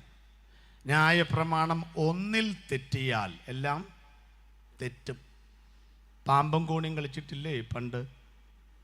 ഒരു കളവും കൂടെ കരു നീക്കിയാൽ നമ്മൾ വിജയസോപാനത്തിലെത്തും എന്ന് വിചാരിക്കുക. അങ്ങനെ കരുവെടുത്ത് അടുത്ത കളത്തിലേക്ക് വെക്കുമ്പം അവിടെ ആരിയിരിക്കുന്നു? പാമ്പിരിക്കുന്നു. പിന്നെ ഈ കരു എവിടെ വരും എന്നറിയാമോ? അടുത്ത കളത്തിലല്ല, പാമ്പിൻ്റെ വാല എവിടെയാണോ നിൽക്കുന്നത് അവിടെ വരുന്നത്. ഇതായി ന്യായപ്രമാണത്തിൻ്റെ പോരായ്മ. ഒരെണ്ണമല്ല, ലേവ്യ പുസ്തകത്തിൽ ന്യായപ്രമാണത്തിന് 36 കുറവുകളുണ്ട്. ആ 36 കുറവുകൾ അക്കമിട്ട് നിരത്തുന്ന പുസ്തകമാണ് പൗലോസ് ഗലാത്യർക്ക് എഴുതിയ ലേഖനം. അതൊന്നും ഇവിടെ പറയാൻ വിവരിക്കാൻ സമയമില്ല, ഒന്ന് തൊട്ട് വിട്ടത് മാത്രമേ ഉള്ളൂ. അപ്പം ന്യായപ്രമാണം ഒന്നിൽ തെറ്റിയാൽ എല്ലാം തെറ്റും. പിന്നെയും കയറി കയറി കയറി ഇവിടെ വരുമ്പോഴേക്കും പിന്നെയും പാമ്പിരിക്കുന്നുണ്ടെങ്കിൽ പിന്നെയും താഴെ പോകും. അങ്ങനെയൊക്കെ പറഞ്ഞാൽ കൊച്ചു പിള്ളേർക്ക് മനസ്സിലാകും. ഇനി നമുക്കും നാട്ടുകാർക്കും മനസ്സിലാകാൻ വേറൊരു കാര്യം പറയുകയാണ്. എങ്ങനെ വിദേശത്ത് പോകാം? ദുബായ്, ബഹ്റിൻ, അമേരിക്ക, UK എങ്ങനെ പോകാം? ഇവിടുത്തെ പാസ്പോർട്ട് എടുക്കണം, പിന്നെ അവിടെ നിന്ന് ആരെങ്കിലും സ്പോൺസർ ലെറ്റർ അയക്കണം, പിന്നെ നമ്മൾ വിസയ്ക്ക് വേണ്ടി ഇവിടെ അപേക്ഷിക്കണം, പിന്നെ ഗൾഫ് രാജ്യത്തിലേക്കൊക്കെ ആണെങ്കിൽ അത് വേണ്ട, വിസ മെസ്സേജ് വരണം, ഫ്ലൈറ്റിന് ടിക്കറ്റ് എടുക്കണം. എന്നാ ചെയ്താലും അവിടെ ചെല്ലുമ്പോൾ ഒരു ചെക്കിംഗ് ഉണ്ട്. എൻ്റെ പൊന്നെ, അത് ഓർത്താൽ ആ നാട്ടിലോട്ട് പോകാൻ ആർക്കും തോന്നുകയില്ല. ഞാനൊക്കെ ഇതുപോലെ കഴിഞ്ഞതിൻ്റെ മുമ്പ് 2015 വേറെ ഒരു രാജ്യത്ത് ചെന്നപ്പം അവർക്ക് എന്നെ കടത്തി വിടാൻ തോന്നുന്നില്ല. അവരെന്നോട് ചോദിച്ചു എത്ര രൂപയുണ്ട് കയ്യിൽ. ഞാൻ പറഞ്ഞു 100 രൂപയുണ്ട്. അത് ആ നാട്ടിലെ 100 രൂപയാണ്. അവരെന്നെ നോക്കിയപ്പോൾ ഒരു ഓവൽ ഷേപ്പ് മോന്ത. അവർ തമ്മിൽ പറയാ, ഇവൻ ഈ 100 രൂപയും കൊണ്ട് ഇവിടെ ബോംബിടാൻ വന്നാണ്, ഇവനെ വിട്ടിട്ട് കാര്യമില്ല. എന്നെ പിന്നെ എവിടെയൊക്കെയാണ് കൊണ്ടുപോയെന്ന് എനിക്കറിയാമില്ല.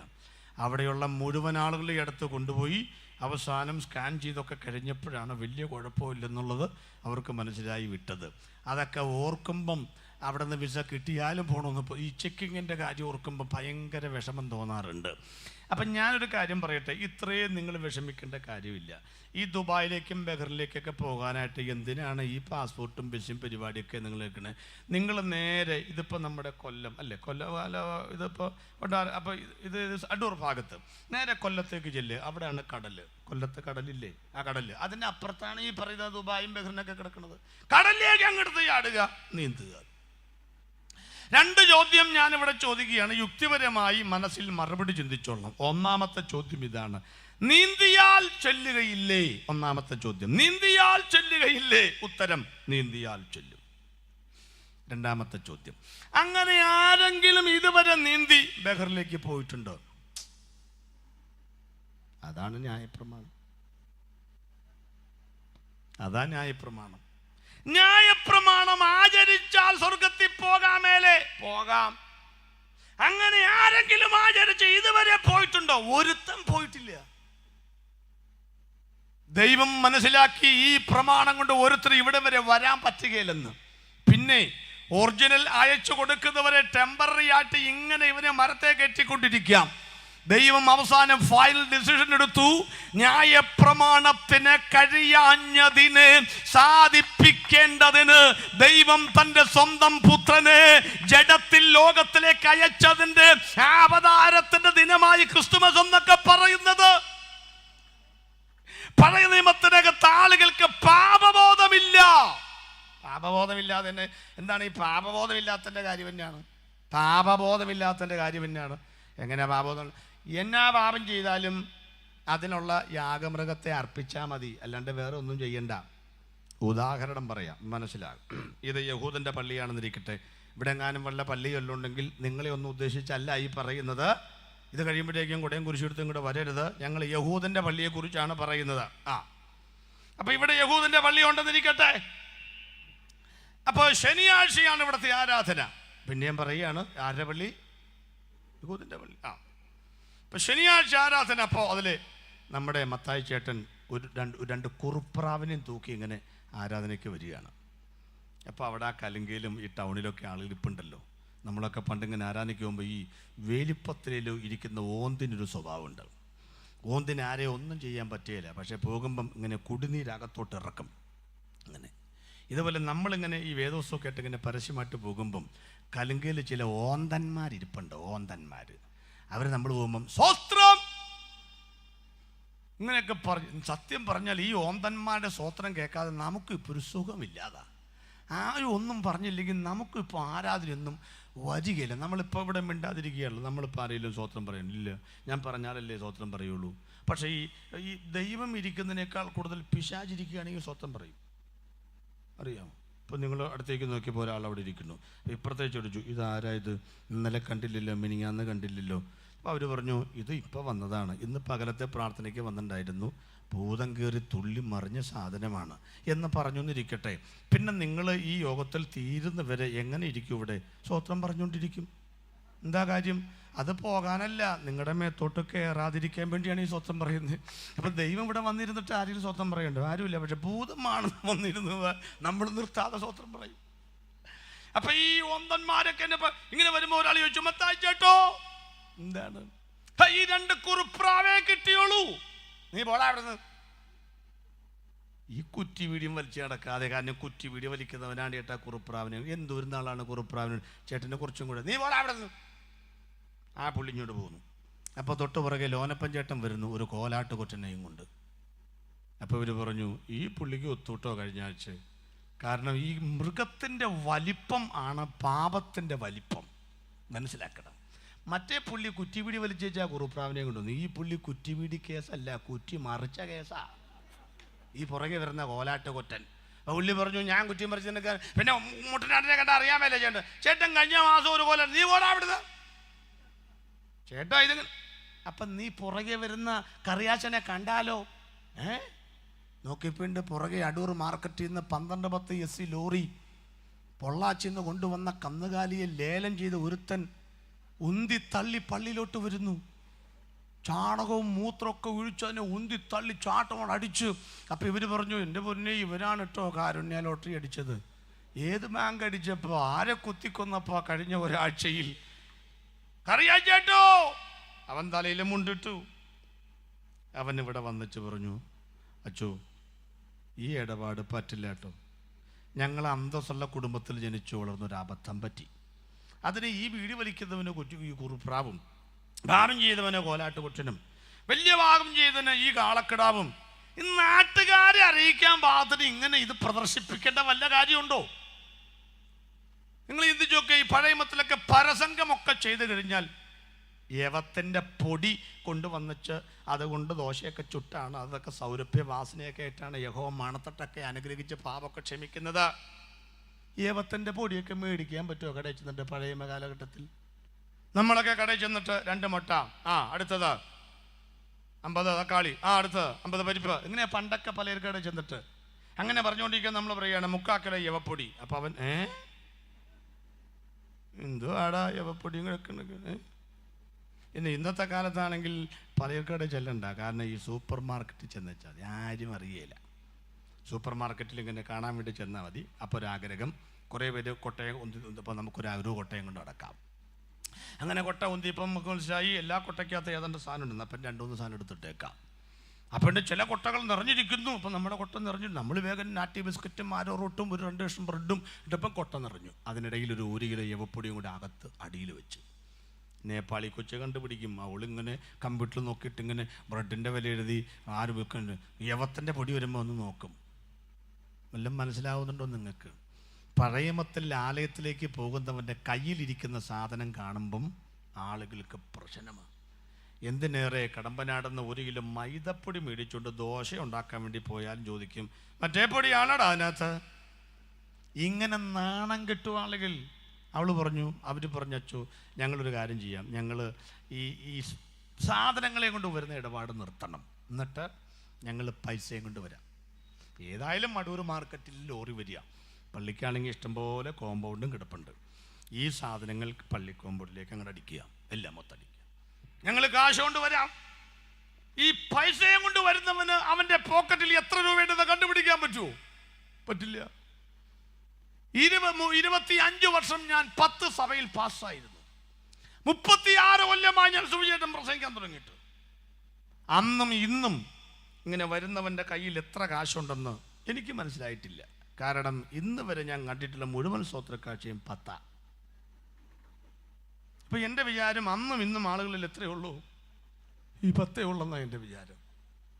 ഈ ദൈവം പ്രാർത്ഥന കേൾക്കാത്തവനാണെന്നൊക്കെ ചിലപ്പം വിചാരിച്ചു പോകുന്ന എന്നാണെന്നറിയാമോ? എത്ര നാളായി ഞങ്ങൾ ഈ 10ൻ്റെ പ്രിൻറ്റിങ് നിർത്താൻ പ്രാർത്ഥിച്ചുകൊണ്ടിരിക്കുന്നു. അല്ല, ഒന്നാന്തരം മാന്യനായ 1000 പടിയടച്ച് വെണ്ണം വെച്ചും ഈ പുള്ളി ഇപ്പോഴും ഇവിടെ അരങ്ങുവാണോണ്ടിരിക്കുക. 10 അവനാണ് ഇവിടുത്തെ രാജാവ്. ഈ 10 ചിലപ്പോഴൊക്കെ ഞങ്ങൾ പാഷന്മാർക്ക് വല്ലാത്ത പ്രശ്നം ഉണ്ടാക്കിയിട്ടുണ്ട്. ഇതിനേക്കാൾ വലിയ നാണക്കേടുണ്ടാക്കിയിട്ടുണ്ട്, അറിയാമോ? അങ്കമാലിയിൽ നിന്ന് കോട്ടയത്തേക്ക് പണ്ടെങ്ങാണ്ടും ഞാൻ പോയതാ, പല സ്ഥലത്തും പറഞ്ഞിട്ടുണ്ട്. കോട്ടയത്തെത്തിയപ്പോൾ ഒരു കണ്ടക്ടർ ചോദിച്ചു, എവിടാ? കോട്ടയം 84. ഞാൻ പേഴ്സ് തുറന്നു, ഒരു 100 രൂപ എടുത്തു കൊടുത്തു. അപ്പം എൻ്റെ കുറേ 10 ഇരിക്കുന്നു. പുള്ളി പറഞ്ഞു, ഇത് കുറേ 10 ആണല്ലോ. 10 ഇതെനിക്ക് തരാമോ? പുള്ളിക്ക് ചില്ലറയുടെ ക്ഷാമമുണ്ട്. ഞാൻ കുത്തിന് പിടിച്ച് പുള്ളാക്കി കൊടുത്തു. പുള്ളി ഒരു 3 എണ്ണം തിരിച്ചു തന്നിട്ട് പറഞ്ഞു, 35 എണ്ണം ഉണ്ട് കേട്ടോ. ഞാൻ പോയി എല്ലാവരും സമാധാനിപ്പിച്ചിട്ട് തിരിച്ചു വരുമ്പം 350 രൂപ തരാം. എനിക്ക് സന്തോഷം, കാരണം എൻ്റെ പേഴ്സിൻ്റെ കനവും കുറഞ്ഞു. പുള്ളിയുമാറ്റിനി 1.5 മണിക്കൂർ വർത്തമാനം പറഞ്ഞിങ്ങനെ പോകാമല്ലോ എന്നൊക്കെ വിചാരിച്ചല്ലെങ്കിൽ പിന്നെ സാറെന്ന് വിളിച്ചുകൊണ്ടിരിക്കണ്ടേ. അങ്ങനെ വർത്തമാനം പറഞ്ഞത്. അങ്ങനെ പുള്ളി പോയി എല്ലാം തിരിച്ചു വന്ന് എൻ്റെ സീറ്റിനകത്ത് ഇരുന്ന് ഞാനങ്ങനെ പുള്ളിയുടെ പ്രശ്നങ്ങളൊക്കെ പരിഹരിച്ച ഒരു അന്തസ്സിലിങ്ങനെ നിൽക്കുമ്പം പുള്ളി എന്നോട് ചോദിക്കുകയാണേ, പാസ്റ്ററാണല്ലേ എന്ന്. ഞാനിങ്ങനെ കുറച്ച് നോക്കിയിട്ട് ഇപ്പം പെട്ടെന്ന് പിടി കൊടുത്തില്ല. ഞാൻ പറഞ്ഞു, പാസ്റ്റർ. അപ്പം ഞാൻ ടീഷർട്ടൊക്കെ ഇട്ടാണ് യാത്ര ചെയ്യുന്നത്. പാസ്റ്ററോ? ആര് പറഞ്ഞു?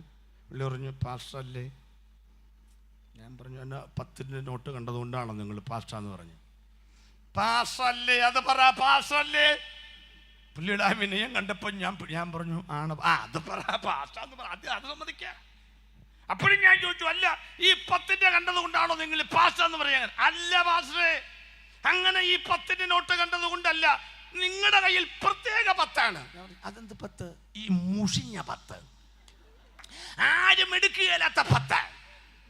കോട്ടയം മെഡിക്കൽ കോളേജിൽ നിന്ന് പോസ്റ്റ്മോർട്ടം ചെയ്ത ഡെഡ് ബോഡി വരുന്ന പോലെ മൊത്തം സെല്ല് ടേപ്പ് വെച്ച് ഒട്ടിച്ച 10, അരികും മൂലയും കീറിപ്പൊളിഞ്ഞ 10, വെള്ളത്തിൽ ഇട്ടാൽ ലയിക്കാത്തത്, തീയിൽ ഇട്ടാൽ ദഹിക്കാത്തത്, ഒടിച്ചാൽ ഒടിയാത്തത്, മടക്കിയാൽ ആ 10 കാണുമ്പോൾ മനസ്സിലാക്കണം 2 പേരുടെ കയ്യിലേ ഉള്ളൂ പാസ്റ്റേ അത്. അപ്പോഴും ഞാൻ വിചാരിച്ചു നരകത്തിലേക്കാണ്ട് ഒരു കൂട്ടുണ്ടല്ലോ, ഞങ്ങളല്ലാതെ വേറെ ആരാതെന്ന് ചോദിച്ച പുള്ളി അറിയാണ്. വിഷമമൊന്നും ഇല്ലല്ലോ അല്ലേ? ഇല്ല, വലിയ 2 പേര് ഇല്ല. 1 പിച്ചക്കാരൻ, 2 പാസ്റ്റർമാര്. ഈ 2 പേരുടെ കയ്യിലില്ലാതെ ഇത്രയും മുഷിഞ്ഞ 10 നോട്ട് കാണുകയില്ല. മനസ്സിലായെങ്കിൽ ഒരു സ്വന്തം എനിക്കറിയാമേല. ഇന്നത്തെ പാത്രത്തിൽ ഏതാ വീടാ കൊണ്ടുപോയോ? എല്ലാം കൊണ്ടുപോയി. അയ്യോ, കാശിരുന്ന് എണ്ണി എണ്ണി എണ്ണി ഒരു മടുക്കും രാത്രി. കാരണം മൊത്തം 10. ഞാനൊരു കാര്യം ചോദിക്കട്ടെ, ഡിസംബർ മാസം ഇത്രയൊക്കെ ആയില്ലേ? ഡിസംബർ മാസം 31-ാം തീയതി രാത്രി യോഗം വരാൻ പോവുകയാണ്. രാത്രി യോഗം എന്ന് പറഞ്ഞാൽ മനസ്സിലായില്ലേ? വാച്ച് നൈറ്റ് സർവീസ് എന്ന് പറഞ്ഞാൽ നിർത്താതെ തിന്നുന്ന ഒരു രാത്രിയാണ്. ഒരു കോമ്പിനേഷനും ഇല്ലാത്ത ശാപ്പാട്. കേക്കും തിന്നും, കട്ടൻ കാപ്പയും തിന്നും, പിന്നെ കാവറുത്തും തിന്നും, പിന്നെ കപ്പ വറുത്തും തിന്നും, പിന്നെ അങ്ങനെ എല്ലാം കൂടെ കൂട്ടിക്കൊഴിച്ചു വാതിര 2 മണി 3 മണി വരെ തിന്നു. നേരം വെളുത്ത് 1-ാം തീയതി മരത്തവള മറന്നു കിടക്കുന്നില്ല, പണിക്കും പോകാതെ ഒരു രാത്രി നമുക്കുണ്ടല്ലോ. പണ്ടൊക്കെ ആണെങ്കിൽ 1-ാം തീയതി എന്ത് സംഭവിക്കുന്നു അതാണ് ആ ഒരു കൊല്ലം സംഭവിക്കുന്നതെന്ന കണക്ക്, പണ്ടത്തെ കണക്ക്. നമുക്കതൊക്കെ മാറി. അതുകൊണ്ടാണോന്നറിയില്ല, ഒരെണ്ണത്തിന് പണിയും വേലയും കൂലിയില്ല. കാരണം 1-ാം തീയതി ഒരു പണിക്കും പോവില്ല. അതുകൊണ്ട് പോട്ടെ, നിങ്ങളൊന്ന് ചിന്തിച്ചോണം. ഇപ്പം 31-ാം തീയതി വരുമ്പോൾ സാക്ഷിയൊക്കെ പറയുമല്ലോ, കർത്താവ് എനിക്ക് കഴിഞ്ഞ വർഷം ദൈവം എനിക്ക് നല്ലവനായിരുന്നു, വലിയവനായിരുന്നു, ദൈവം എനിക്ക് വലിയ കാര്യങ്ങൾ ചെയ്തു. ഇതൊക്കെയാണ് നമ്മൾ പറയാൻ പോണത് കേട്ടോ. ഞാനൊരു കാര്യം ചോദിക്കട്ടെ, ഇന്ത്യയിലെ ഏറ്റവും വലിയ നോട്ട് ഏതാണ്? ഇന്ത്യയിലെ ഏറ്റവും വലിയ നോട്ട് ഏതാണെന്ന്? 2000. നിങ്ങളുടെ കയ്യിൽ കിട്ടിയിട്ടുണ്ടോ ആ നോട്ട്? ഇല്ലേ? എൻ്റെ കയ്യിൽ ആദ്യം തന്ന ആരാന്നറിയുമ്പോൾ നമ്മുടെ ഷമീർ കൊല്ലം പാഷ. അദ്ദേഹം എന്നെ പ്രസംഗിക്കാൻ വിളിച്ചു. ഞാൻ ചെന്ന് പ്രസംഗിച്ചു പോന്നു. വണ്ടിക്കൂലി കാശ് എന്നിട്ട് എന്നെ ഈക്കോ സ്പോട്ടിനകത്ത് കൊണ്ടുവന്നൊക്കെ പറഞ്ഞു. 2000 കണ്ടില്ലേ? ഞാൻ പറഞ്ഞു ഇല്ല. ഇരിക്കട്ടെ ഒരെണ്ണം. ആദ്യം ഞാനാന്ന് വിചാരിച്ചോളൂ. ഞാൻ മേടിച്ച കൈ ഇപ്പോഴും സ്വത്രം പറഞ്ഞു പോവുക. കുറേ നാൾ ആർക്കും കൊടുക്കാതെ കൊണ്ടു കിടന്നു. അതിന് വലിയ ക്ഷാമമായിരുന്നു അതിന്. അല്ല, ഞാൻ ഒരു 2000 നമ്മൾ നിങ്ങളെ കിട്ടിയിട്ടില്ലേ? കിട്ടിയിട്ടുണ്ട്. എത്ര പ്രാവശ്യം? എത്രയോ പ്രാവശ്യം. ആർക്കെ കൊടുത്തു? ആർക്കെല്ലാം കൊടുത്തു. ഷീമാട്ടിക്ക് കൊടുത്തു, ജോലിയാലക്കാസിന് കൊടുത്തു, തക്കാളിക്കട കൊടുത്തു, ഇറച്ചിക്കട കൊടുത്തു, മീൻകട കൊടുത്തു, അച്ചിങ്ങ പെറുക്കി വിറ്റുന്നതിനോട് കപ്പലണ്ടിക്കാരന് കൊടുത്തിട്ടുണ്ട്. ഇതുവരെ ഇടാത്ത പാത്രമേതാ മക്കളെ? ചുമ്മാ ചോദിക്കുക.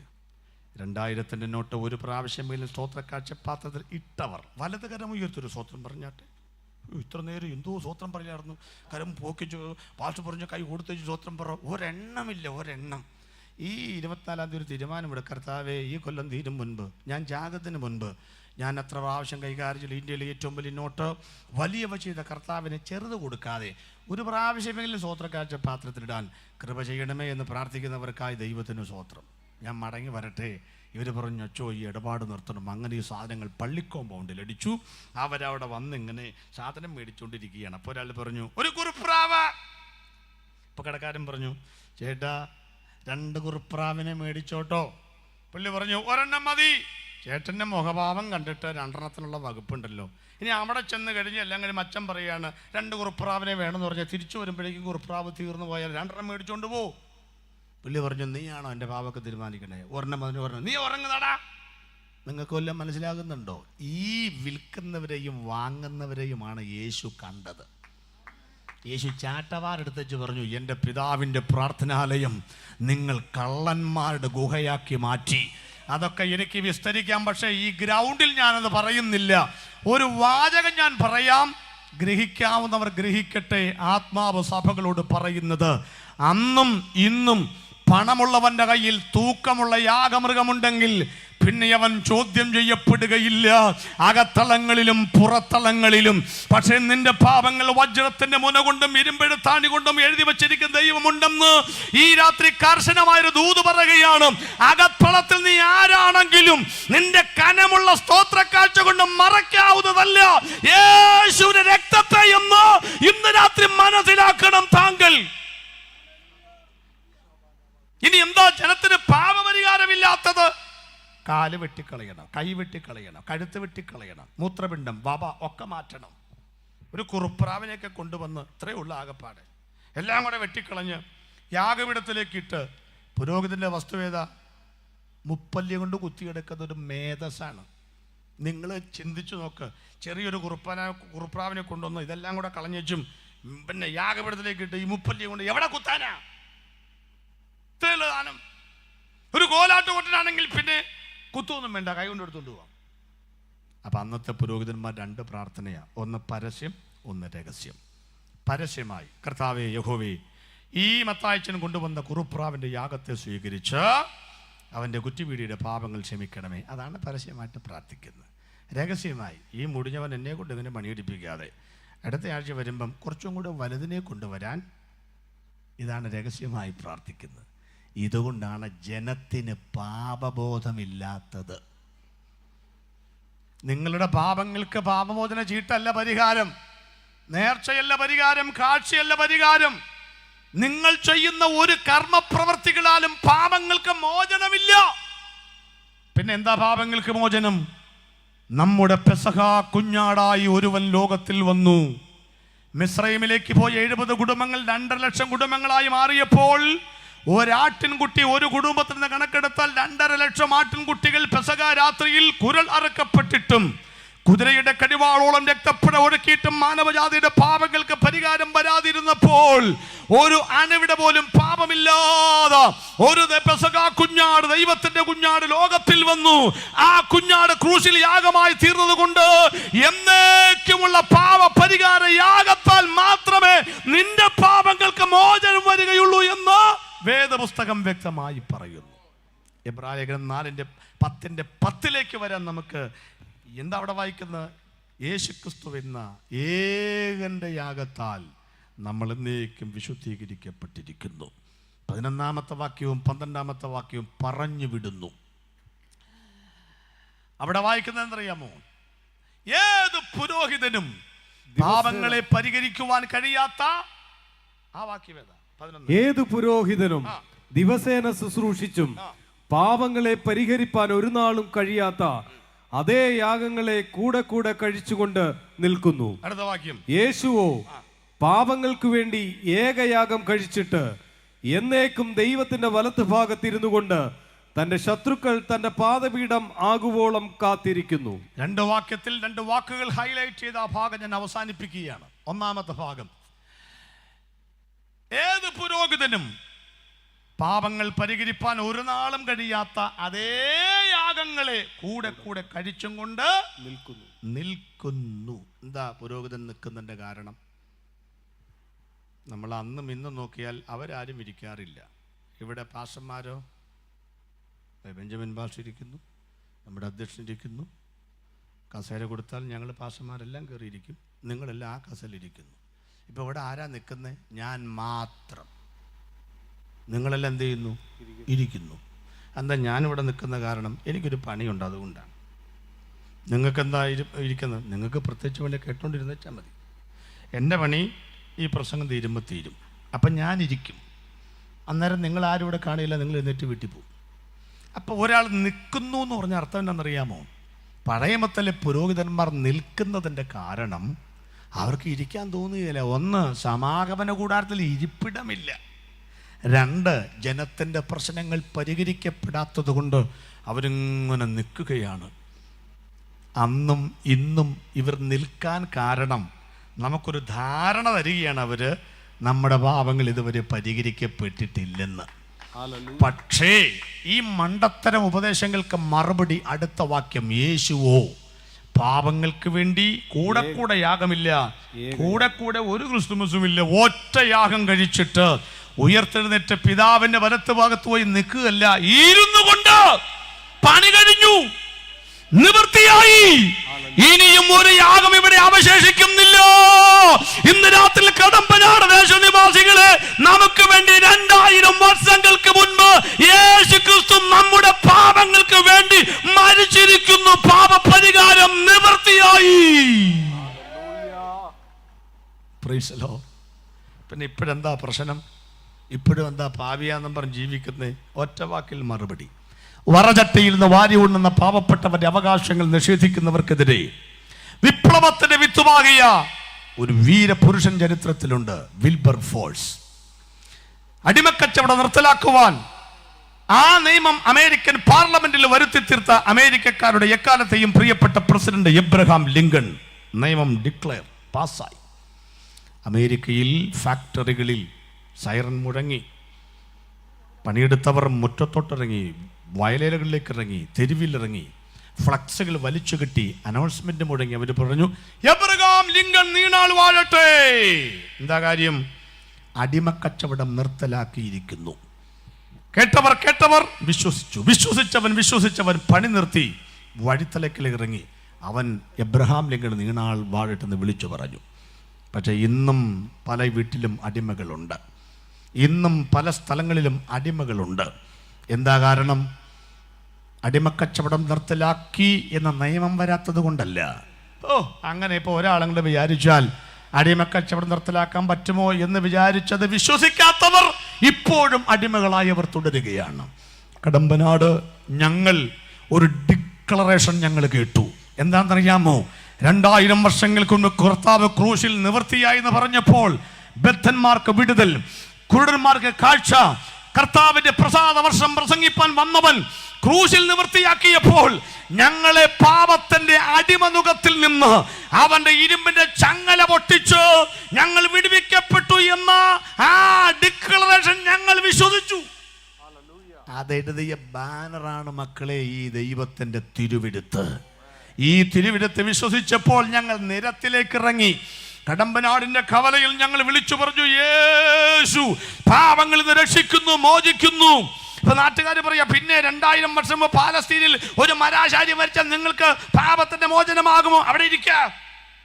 വിശ്വസിക്കാത്തത് കൊണ്ട് ഇനിയും നിങ്ങൾ പാപിയാണെങ്കിൽ യേശു മരിക്കാത്തതല്ല അതിന്റെ കാരണം, മരിച്ച യേശുവിനെ വിശ്വസിക്കാത്തതാണ് കാരണം. ഇന്ന് രാത്രിയിൽ അവനെ കൈക്കൊണ്ട് അവന്റെ നാമത്തിൽ വിശ്വസിക്കുന്നവർക്ക് ദൈവത്തിന്റെ മക്കളാകുവാൻ അവൻ അധികാരം കൊടുത്തിരിക്കുന്നു. മാനവജാതിയോടുള്ള യേശുവിന്റെ പ്രസ്താവന നിവൃത്തിയായി. നിങ്ങളുടെ പാപത്തിന്റെ പരിഹാരം. മൂന്നാമത്തെ ഭാഗം പറഞ്ഞ് സ്പീഡിൽ നിർത്താൻ താല്പര്യപ്പെടുന്നു. യേശുക്രിസ്തു അധോലോകത്തിലേക്ക് പറഞ്ഞു, പിശാചിൻ്റെ അടിമ മുഖത്തിൽ കിടക്കുന്ന അധോലോക ബന്ധിതരെ നിങ്ങളെ ഞാൻ വിടുവിച്ചിരിക്കുന്നു, നിവൃത്തിയായി. ശ്രദ്ധിക്കുക, ഉൽപ്പത്തി പുസ്തകത്തിൽ ദൈവം ശാപഗ്രസ്തമായ വാക്കുകൾ പറയുകയാണ് ആദാമിനോട്. നീ മുഖത്തെ വിയർപ്പ് കൊണ്ട് ഉപജീവനം കഴിക്കും, സ്ത്രീയോട് വേദനയോടെ മക്കളെ പ്രസവിക്കും, ഭൂമിയോട് മുള്ളും പറക്കാരയും നിന്നിൽ നിന്ന് മുളയ്ക്കും, പാമ്പിനോട് ഉരസുകൊണ്ട് ഗമിച്ച് ഭൂമിയിലെ പൊടി നിനക്ക് ആഹാരമായിരിക്കും. 4 കൂട്ടരും ഇങ്ങനെ ഞെട്ടി നിൽക്കുക. ഇടവപ്പാതിക്ക് ഇടിവെട്ടി മഴ പെയ്യുമ്പോൾ കയ്യിൽ ഉണ്ടായ ചൂട്ട് കെട്ടുപോയി. ഒരു സ്റ്റെപ്പ് മുന്നോട്ട് വെക്കുവാൻ നിർവാഹമില്ലാതെ സ്തംഭിച്ചു നിൽക്കുമ്പോൾ ഒരു ഇടിമിന്നൽ പ്രത്യക്ഷപ്പെടുന്ന പോലെ 10 അടി ചുവട്ട് മുന്നോട്ട് വെക്കുവാൻ ഇടം കാണുന്ന പോലെ 4 കൂട്ടർക്കും നടുവിലേക്കൊരു വാഗ്ദത്ത വചനം ഇറങ്ങി വന്നു. സ്ത്രീയുടെ സന്തതി സർപ്പത്തിൻ്റെ തല തകർക്കും. ഇതിനൊക്കെ എന്തോരം വ്യാഖ്യാനങ്ങളുണ്ടെന്ന് എനിക്ക് തന്നെ അറിയാമേല. ഞാൻ അതിൻ്റെ ഒന്നും പുറകെ പോകാറില്ല. എനിക്ക് മനസ്സിലായ കാര്യം ഞാൻ അങ്ങോട്ട് പറയുകയാണ്. അപ്പോൾ പാമ്പിന് മനസ്സിലായി എന്തോന്ന്, സ്ത്രീയുടെ സന്തതിയാണ് എൻ്റെ തല എടുക്കാൻ വരുന്നതെന്ന്. ഇനി നിങ്ങൾ ചിന്തിച്ചു നോക്കണം. പഴയ നിയമത്തിനകത്ത് ഈ സ്ത്രീകളെയെല്ലാം ഇവൻ വാച്ച് ചെയ്തുകൊണ്ടിരുന്നു. പിശാച് കേട്ടോ, വാച്ച് ചെയ്തുകൊണ്ടിരുന്നു. ഇവള് പ്രസവിക്കുന്ന കൊച്ചാണോ എൻ്റെ തലയെടുക്കുന്നത്, ഇവള് പ്രസവിക്കുന്ന കൊച്ചാണോ എൻ്റെ തലയെടുക്കുന്നത്, അങ്ങനെ നോക്കിക്കൊണ്ടിരുന്നു. അവരെ എല്ലാം നോക്കാൻ ദൈവം അനുവദിച്ചതാ. അതുകൊണ്ടാണ് പഴയ നിയമത്തിൽ നേരും ചൊവ്വായി ജീവിച്ച പ്രാർത്ഥിക്കുന്ന, പള്ളിയിൽ പോകുന്ന, ഉപവസിക്കുന്ന മിക്കവാറും സ്ത്രീകൾ പ്രസവിച്ചിരുന്നില്ല. ഉണ്ടോ? അബ്രഹാമിൻ്റെ ഭാര്യ സാറ, ഇസഹാക്കൊക്കെ 100 മേനി വിളവെടുത്തതാ ആദ്യകാലങ്ങളിൽ. യാക്കോബിന് ഇഷ്ടപ്പെട്ട ഭാര്യ ലേയല്ല, പിന്നാരാ? റാഹേൽ. അഹരോന്റെ കൂറിന്റെ ക്രമപ്രകാരം കൃത്യമായിട്ട് ധൂപം കാട്ടി വരുന്ന സക്കരിയാവിന്റെ ഭാര്യ എലിസബത്ത്. സ്ഥിരമായി പള്ളിയിൽ പോയി പ്രാർത്ഥിക്കുന്ന ഹന്ന. ഒരിക്കലും പള്ളി പോകാത്ത പെരിന്ന. അത് ആണ്ടുതോറും ഫലം കായ്ക്കുക. കണ്ടോ? നേരെ ചൊവ്വായി പ്രാർത്ഥിക്കുന്ന ഒരെണ്ണത്തിന് പുള്ളവരില്ല. അടുത്ത ഭാഗം, യഹോവ അവളുടെ ഗർഭം അടച്ചു, യഹോവ അവളുടെ ഗർഭം തുറന്നു. ഇവരെല്ലാം പിന്നെ പ്രസവിച്ചു. അതിൻ്റെ അർത്ഥം എന്താണെന്നറിയാം? ഈ പിശാചിൻ്റെ നോട്ടം സ്ത്രീകളിലേക്ക് തിരിച്ചുവിട്ടു ദൈവം. പഴയമത്തിൽ യഹോവയുടെ പേരെന്തോന്ന? സൈന്യങ്ങളുടെ ദൈവമായ യഹോവ. അപ്പം സൈന്യങ്ങളുടെ ദൈവമാണെങ്കിൽ യുദ്ധതന്ത്രം മാറിക്കൊണ്ടിരിക്കും എപ്പോഴും. പിശാച് തന്ത്രജ്ഞനാ. അതാ പൗലോസ്, അവൻ്റെ തന്ത്രങ്ങൾ അറിയാത്തവരല്ലല്ലോ. എപ്പോഴും ഒരു തന്ത്രമാണോ? അല്ല, പല തന്ത്രങ്ങൾ മാറണം. ഇവന്റെ നോട്ടം മുഴുവൻ യഹോവ പെണ്ണുങ്ങളിലേക്ക് തിരിച്ചു വിട്ടു. സ്ത്രീയുടെ സന്തതി സർപ്പത്തിന്റെ തല തകർക്കും. ഇവരിങ്ങനെ നടക്കുക. അങ്ങനെ ചിന്തിക്കുമ്പം പറ്റിയ ഒരു അബദ്ധം കൂടെ പറയാം. പിശാച് വിചാരിച്ചൊരു കാര്യം, സ്ത്രീക്കൊരു സന്തതി ഉണ്ടാകണമെങ്കിൽ ഒരു പുരുഷൻ വേണമല്ലോ. അപ്പോൾ ആണും പെണ്ണും കൂടെ കല്യാണം കഴിച്ചു. സാധാരണഗതിയിൽ അവർക്കുണ്ടാകുന്ന ഒരു കുഞ്ഞാണ് എൻ്റെ തല തകർക്കുന്നത് എന്നാണ് അവൻ വിചാരിച്ചത്. ദൈവം അങ്ങനെ പറഞ്ഞിട്ടുണ്ടോ? ആണും പെണ്ണും കൂടെ കല്യാണം കഴിച്ചിട്ട് അതിനകത്ത് നിന്ന് ഒരു കുഞ്ഞുണ്ടായി, ആ കുഞ്ഞാണ് എൻ്റെ തല തകർക്കുന്നത് പറഞ്ഞിട്ടുണ്ടോ? പറഞ്ഞിട്ടില്ല. പിന്നെ എന്തോ പറഞ്ഞിട്ടുള്ളത്? സ്ത്രീയുടെ സന്തതി. ഒന്നുകൂടെ പറഞ്ഞാൽ, ഈ ഇംഗ്ലീഷ് എന്ന് പറയുന്ന ലോകഭാഷ മനസ്സിലാക്കാൻ വേണ്ടി പറയാൻ കേട്ടോ. ഈ ഇംഗ്ലീഷ് പിശാചിനും അറിയാം, ദൈവത്തിനും അറിയാം. പക്ഷെ ഗ്രാമർ പിശാചിന് അത്ര പിടിയില്ലാതെ വന്നു. ജ്ഞാനിയാണ്, സർവജ്ഞാനിയല്ല. വ്യാപിയാണ്, സർവ്വവ്യാപിയല്ല. ശക്തനാണ്, സർവശക്തനല്ല. അതെൻ്റെ ദൈവമാണ്. സ്ത്രീയുടെ സന്തതി എന്ന് പറഞ്ഞപ്പം ഇവന് കുടുംബങ്ങളെ നോക്കിക്കൊണ്ടിരിക്കുക. ഇവന്റെ കണ്ണ് അങ്ങോട്ട് തിരിച്ചു വിട്ടിട്ട് വിവാഹം നിശ്ചയിച്ച കന്യകയായ മറിയയുടെ അകത്ത്, ആ ഗർഭപാത്രത്തിനകത്ത് വരുവാനുള്ള മശിഹയ്ക്ക് ജന്മം കൊടുത്തു ദൈവം. പുൽക്കൊടി അനങ്ങിയാൽ പിശാച് അറിയും. യേശു ജനിച്ചത് ഈ പുള്ളി അറിഞ്ഞിട്ടില്ല. സ്തോത്രം. ദൂതന്മാർ അവർക്കൊക്കെ പ്രത്യക്ഷമായെന്ന് മാത്രമേ ഉള്ളൂ. അതുകൊണ്ടാണ് ഹെരോദാവിൻ്റെ അകത്ത് കയറിയച്ചും പറഞ്ഞു, 2.5 വയസ്സിൽ താഴെയുള്ള കുഞ്ഞുങ്ങളൊക്കെ തട്ടിയത് എൻ്റെ രാജ്യത്വത്തിന് ഭീഷണിയാണ്. പിശാച് നോക്കിയിട്ടൊന്നും യേശുവിനെ കണ്ടില്ല. എനിക്കത് വിവരിക്കാൻ ഇഷ്ടമാണെങ്കിലും നേരത്തെ നിർത്തണമെന്ന് കരുതി ഫാസ്റ്റായിട്ട് പോവുക. ഈ പിശാച് ഇങ്ങനെ നോക്കി നിൽക്കുക. എവിടാ സ്ത്രീയുടെ സന്തതി? എവിടാ സ്ത്രീയുടെ സന്തതി? നോക്കിക്കേ നിങ്ങൾ, ആരാ സ്ത്രീയുടെ സന്തതി എന്ന്. മത്തായിയുടെ സുവിശേഷത്തിൽ സ്ത്രീയുടെ സന്ധി വരുന്ന വരവ് കണ്ടോ? എലീഹൂദ് എലയാസരെ ജനിപ്പിച്ചു, എലയാസർ മത്താനെ ജനിപ്പിച്ചു, മത്താൻ യാക്കോബിനെ ജനിപ്പിച്ചു, യാക്കോബ് മറിയയുടെ ഭർത്താവായ യോസേഫിനെ ജനിപ്പിച്ചു. അടുത്ത വാക്ക് യോസേഫിൽ നിന്നല്ല കേട്ടോ, അവരിൽ നിന്നല്ല, അവനിൽ നിന്നല്ല. അടുത്ത വാക്കെന്താണ്? അവളിൽ നിന്ന് യേശു ജനിച്ചു. അപ്പൊ ആരുടെ സന്തതി? സ്ത്രീയുടെ സന്തതി. കണ്ടോ? അപ്പൊ അവളിൽ നിന്ന് യേശു ജനിച്ചു. എൻ്റെ അർത്ഥം എന്തോന്നാ? 42 തലമുറകളും ജനിപ്പിച്ചതാ. അബ്രഹാം ഇസഹാക്കിനെ ജനിപ്പിച്ചു, ഇസഹാക്ക് യാക്കോബിനെ ജനിപ്പിച്ചു, എലീഹൂദ് എലയാസറെ ജനിപ്പിച്ചു. എല്ലാം ജനിപ്പിച്ചതാ. പക്ഷെ യേശു ജനിച്ചപ്പോൾ ജനിപ്പിച്ചു എന്നല്ല പറഞ്ഞിരിക്കുന്ന, അവളിൽ നിന്ന് യേശുവിനെ ജനിപ്പിച്ചു എന്നല്ല, യേശു ജനിച്ചു എന്ന് പറഞ്ഞാൽ യേശുവിനെ ആർക്കും ഇവിടെ അവകാശപ്പെടാൻ കഴിയത്തില്ലോ.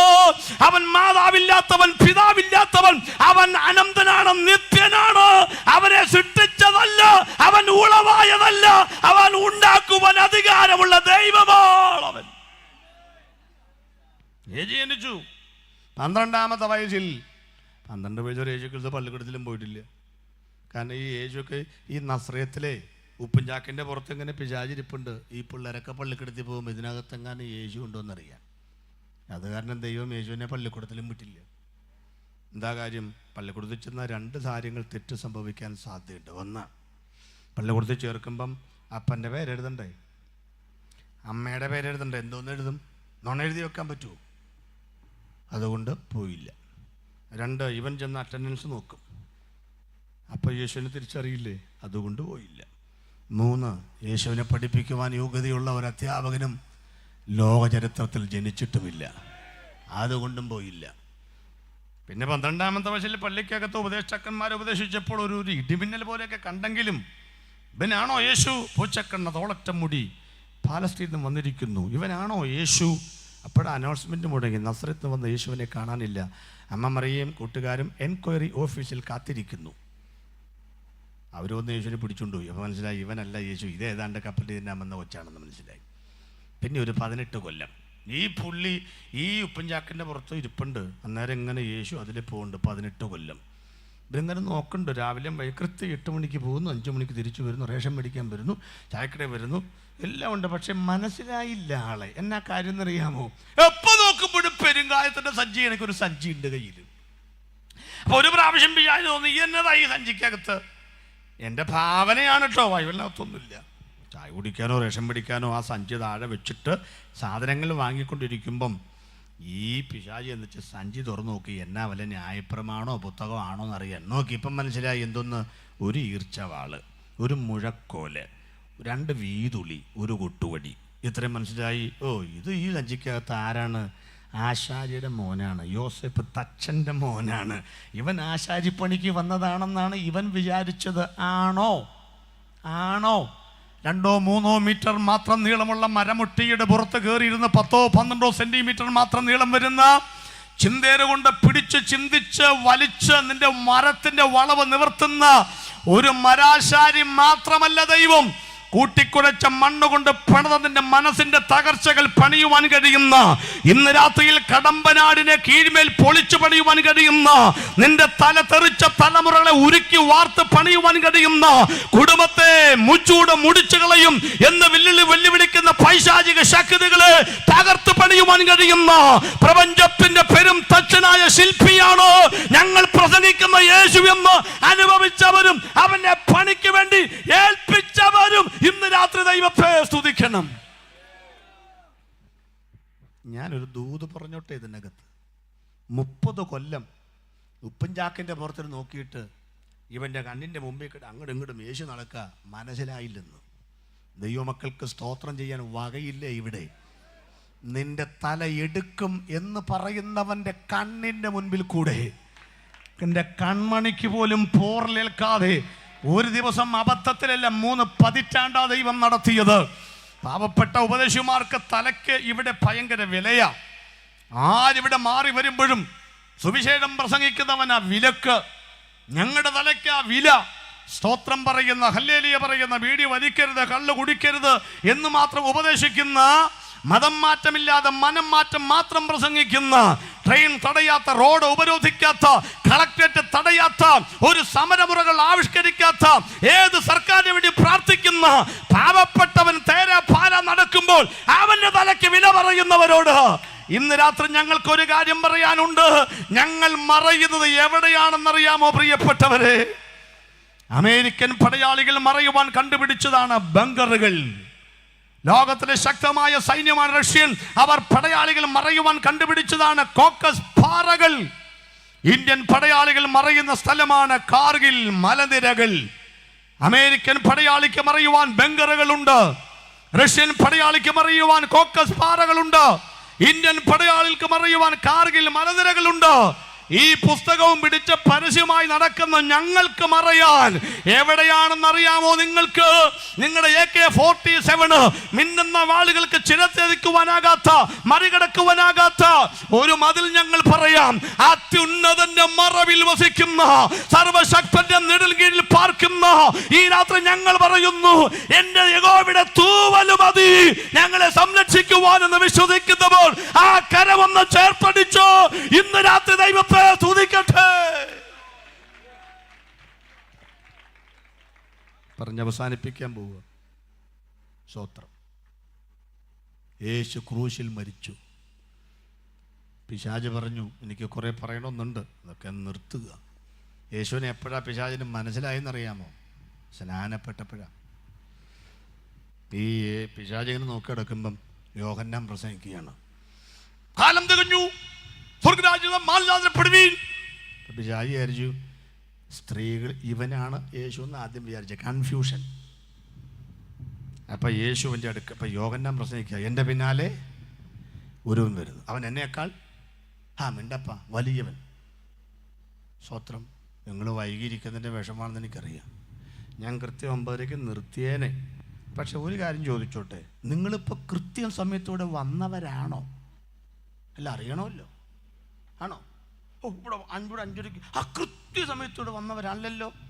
നിങ്ങൾക്ക് തോന്നുമ്പോഴല്ലേ നിങ്ങൾ വന്നേ? ഞങ്ങൾക്ക് തോന്നുമ്പോൾ നിർത്തുന്നില്ലല്ലോ. സമയം പറഞ്ഞിട്ടില്ലേ? ഒരു സ്വത്രം പറഞ്ഞുകൊണ്ടിരിക്കും. നാളെ പ്രസംഗമില്ലേ, നാളെ പാട്ട് മാത്രമേ ഉള്ളന്നേ. സ്വത്രം. യേശു വന്നപ്പം യോഹന്നാൻ പറയാം, ഇതാ ലോകത്തിന്റെ പാപം ചുമക്കുന്ന ദൈവത്തിന്റെ. പിശാചി നോക്കി പറഞ്ഞു, അത് ശരി, പെരുങ്കായത്തിൻ്റെ സഞ്ചി ഇങ്ങോട്ട് കിടന്ന് എന്നെ പറ്റിക്കായിരുന്നില്ലേ, നീയാണല്ലേ യേശു. പിശാചിനെ യേശു കൺഫ്യൂഷനിലാക്കുന്നത് കണ്ടോളാം. ഇപ്പം യേശു പറയുക, സ്ത്രീകളിൽ നിന്ന് ജനിച്ചവരിൽ നിന്നേക്കാൾ വലിയവൻ ആരുമില്ല.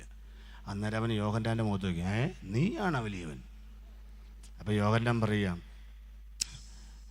ഇത് ഞാൻ വേണമെങ്കിൽ നിൻ്റെ കൈ കൊണ്ട് സാധനപ്പെടാം. ഈ പുള്ളി എല്ലാവരെയും മുക്കൊണ്ട് കൊടുക്കുക, നിൻ്റെ ആയിട്ട് സാധനപ്പെടാം. അപ്പം അവന് സംശയം, ഇവനാണോ വലിയവൻ? അപ്പം യേശു പറയുക, ഇപ്പോൾ സമ്മതിക്കുക, ഇങ്ങനെ സകല നീതിയും. അപ്പം ഇവനാണോ വലിയവൻ? ഈ പുള്ളിക്ക് ഒരു പിടുത്തം കിട്ടില്ല, സത്യം പറഞ്ഞു കേട്ടോ. സ്നാനപ്പെടുന്നവരെ പറ്റി ആരോടും പറയാതിരിക്കുക നല്ലത്. അല്ല, ഭയങ്കര പ്രശ്നം. മുങ്ങിച്ച് പറഞ്ഞാൽ മതി. രണ്ടും കൂടെ വെള്ളത്തിലോട്ട് ഇറങ്ങി.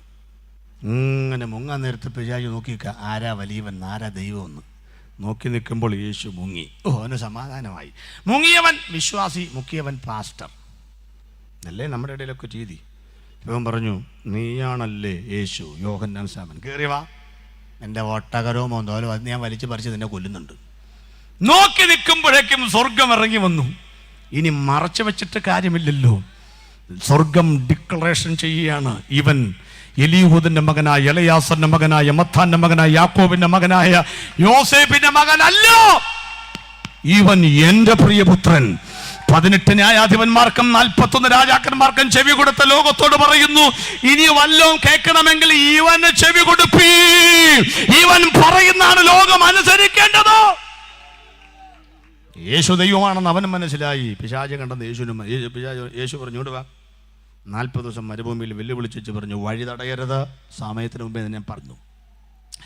യേശു ക്രൂശിൽ മരിക്കുമ്പോൾ പിശാച് നരകത്തിലേക്ക് നോക്കിച്ചു പറഞ്ഞു, യേശുവിനെ പ്രസവിക്കും വരെ യോസേഫ് മറിയെ പരിഗ്രഹിച്ചിട്ടില്ല എന്ന വാക്യമൊന്നും അന്ന് വന്നിട്ടുമില്ലല്ലോ. കുടുംബത്തിൻ്റെ രഹസ്യമൊക്കെ നാട്ടുകാരോട് പറയേണ്ട കാര്യമുണ്ടോ? അതുകൊണ്ടാവുന്നവൻ അറിയാമല്ല. ഇവൻ വിചാരിച്ചിരിക്കുന്ന തച്ചൻ്റെ മകനാണ്. അതുകൊണ്ട് യാക്കോബ്, യോസേ, യൂദാ, ശിമോൻ ഒരു സഹോദരനായതുകൊണ്ട് ഇവൻ ജഡപ്രകാരമുള്ള സന്തതി ആയതുകൊണ്ട് പാപിയാണ്. പാപത്തിൻ്റെ ശമ്പളം മരണം. പിശാച് പറഞ്ഞു കാണും, നരകത്തിൽ തൃശ്ശൂർ പൂരത്തിന് മാലപ്പടക്കം കിട്ടിയേച്ച് യേശു ക്രൂശിൽ മരിക്കുമ്പം പടക്കത്തിന് തിരി കൊളുത്തേക്കോ. ഇതുവരെ കിട്ടിയതിൽ വെച്ച് ഏറ്റവും വലിയ പാപിയാണ് നരകത്തിലേക്ക് വരാൻ പോകുന്നത്. യേശു പുളിച്ചവിഞ്ഞു കുടിച്ച ശേഷം നിവൃത്തിയായി എന്ന് പറഞ്ഞ് പ്രാണനെ വിട്ടു, തലചായ്ച്ച് ആത്മാവിനെ ഏൽപ്പിച്ചു കൊടുത്തു.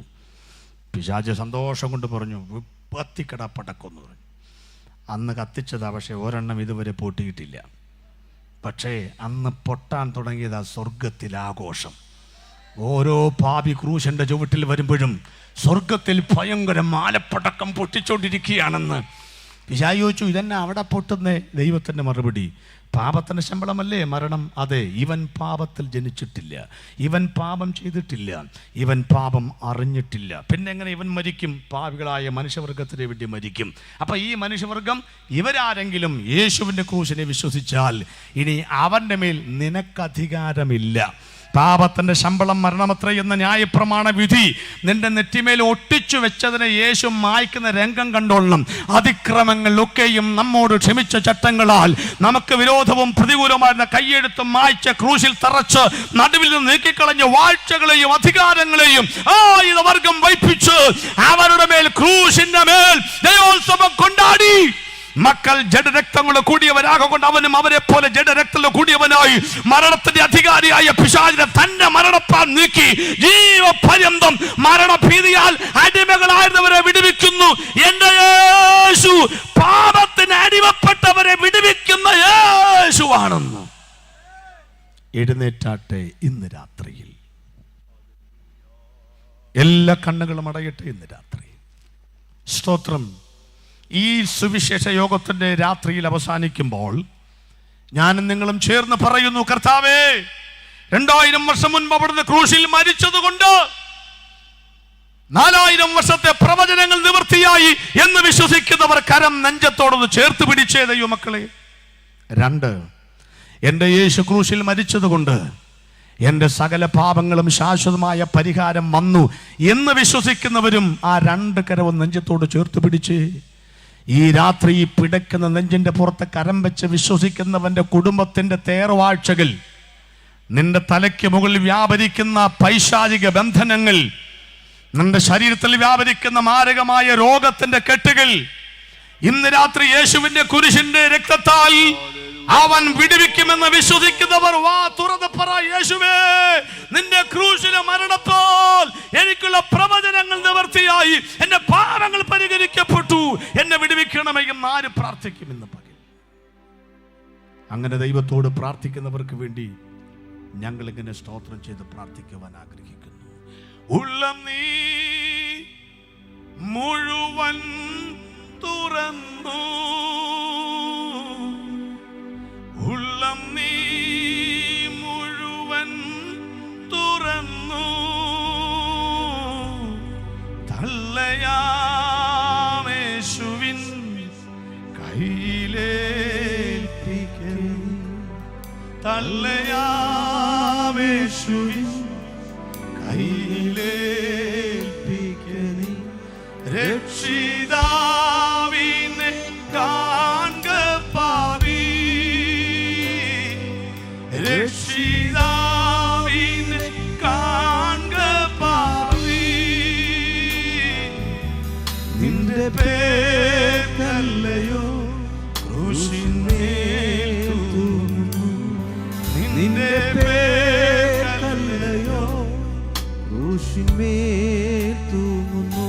യേശുവിന്റെ ക്രൂശ് മരണത്താൽ എനിക്കുള്ള പ്രവചനങ്ങൾ നിവൃത്തിയായി, എൻ്റെ പാപങ്ങൾ പരിഹരിക്കപ്പെട്ടു, എൻ്റെ ബന്ധനങ്ങൾ ദൈവം അഴിച്ചു. വിശ്വസിക്കുന്നവർ കരം അവിടെ ഇരിക്കട്ടെ, പ്രാർത്ഥിക്കാം. ഞങ്ങളെ ആഴമായി സ്നേഹിക്കുന്ന ഞങ്ങളുടെ സ്വർഗീയ നല്ല പിതാവേ, സുവിശേഷ മഹായോഗത്തിൻ്റെ 3-ാമത്തെ രാത്രിയിൽ യേശു ഭൂമിയിൽ വന്നതുകൊണ്ട് ഞങ്ങൾക്ക് ലഭിച്ച ദിവ്യമായ 3 സ്വഭാവങ്ങൾ, 3 അനുഗ്രഹങ്ങൾ ഞങ്ങൾ പറയുകയുണ്ടായി. ഞങ്ങൾക്കുള്ള പ്രവചനങ്ങൾ നിവൃത്തിയായതുകൊണ്ട് നന്ദി. ഞങ്ങളുടെ പാപങ്ങൾ സമ്പൂർണ്ണമായി പരിഹരിച്ചതിനായിട്ട് നന്ദി. ഞങ്ങളെ ദൈവമക്കളാക്കിയതിനായിട്ട് നന്ദി. പിശാചന്റെ അടിമ നുകത്തിൽ നിന്ന് ഞങ്ങളെ വിടുവിച്ചതിനായിട്ട് നന്ദി. ഞങ്ങൾക്ക് വേണ്ടി നിവൃത്തിയാക്കിയ യേശുവിനായി നന്ദി.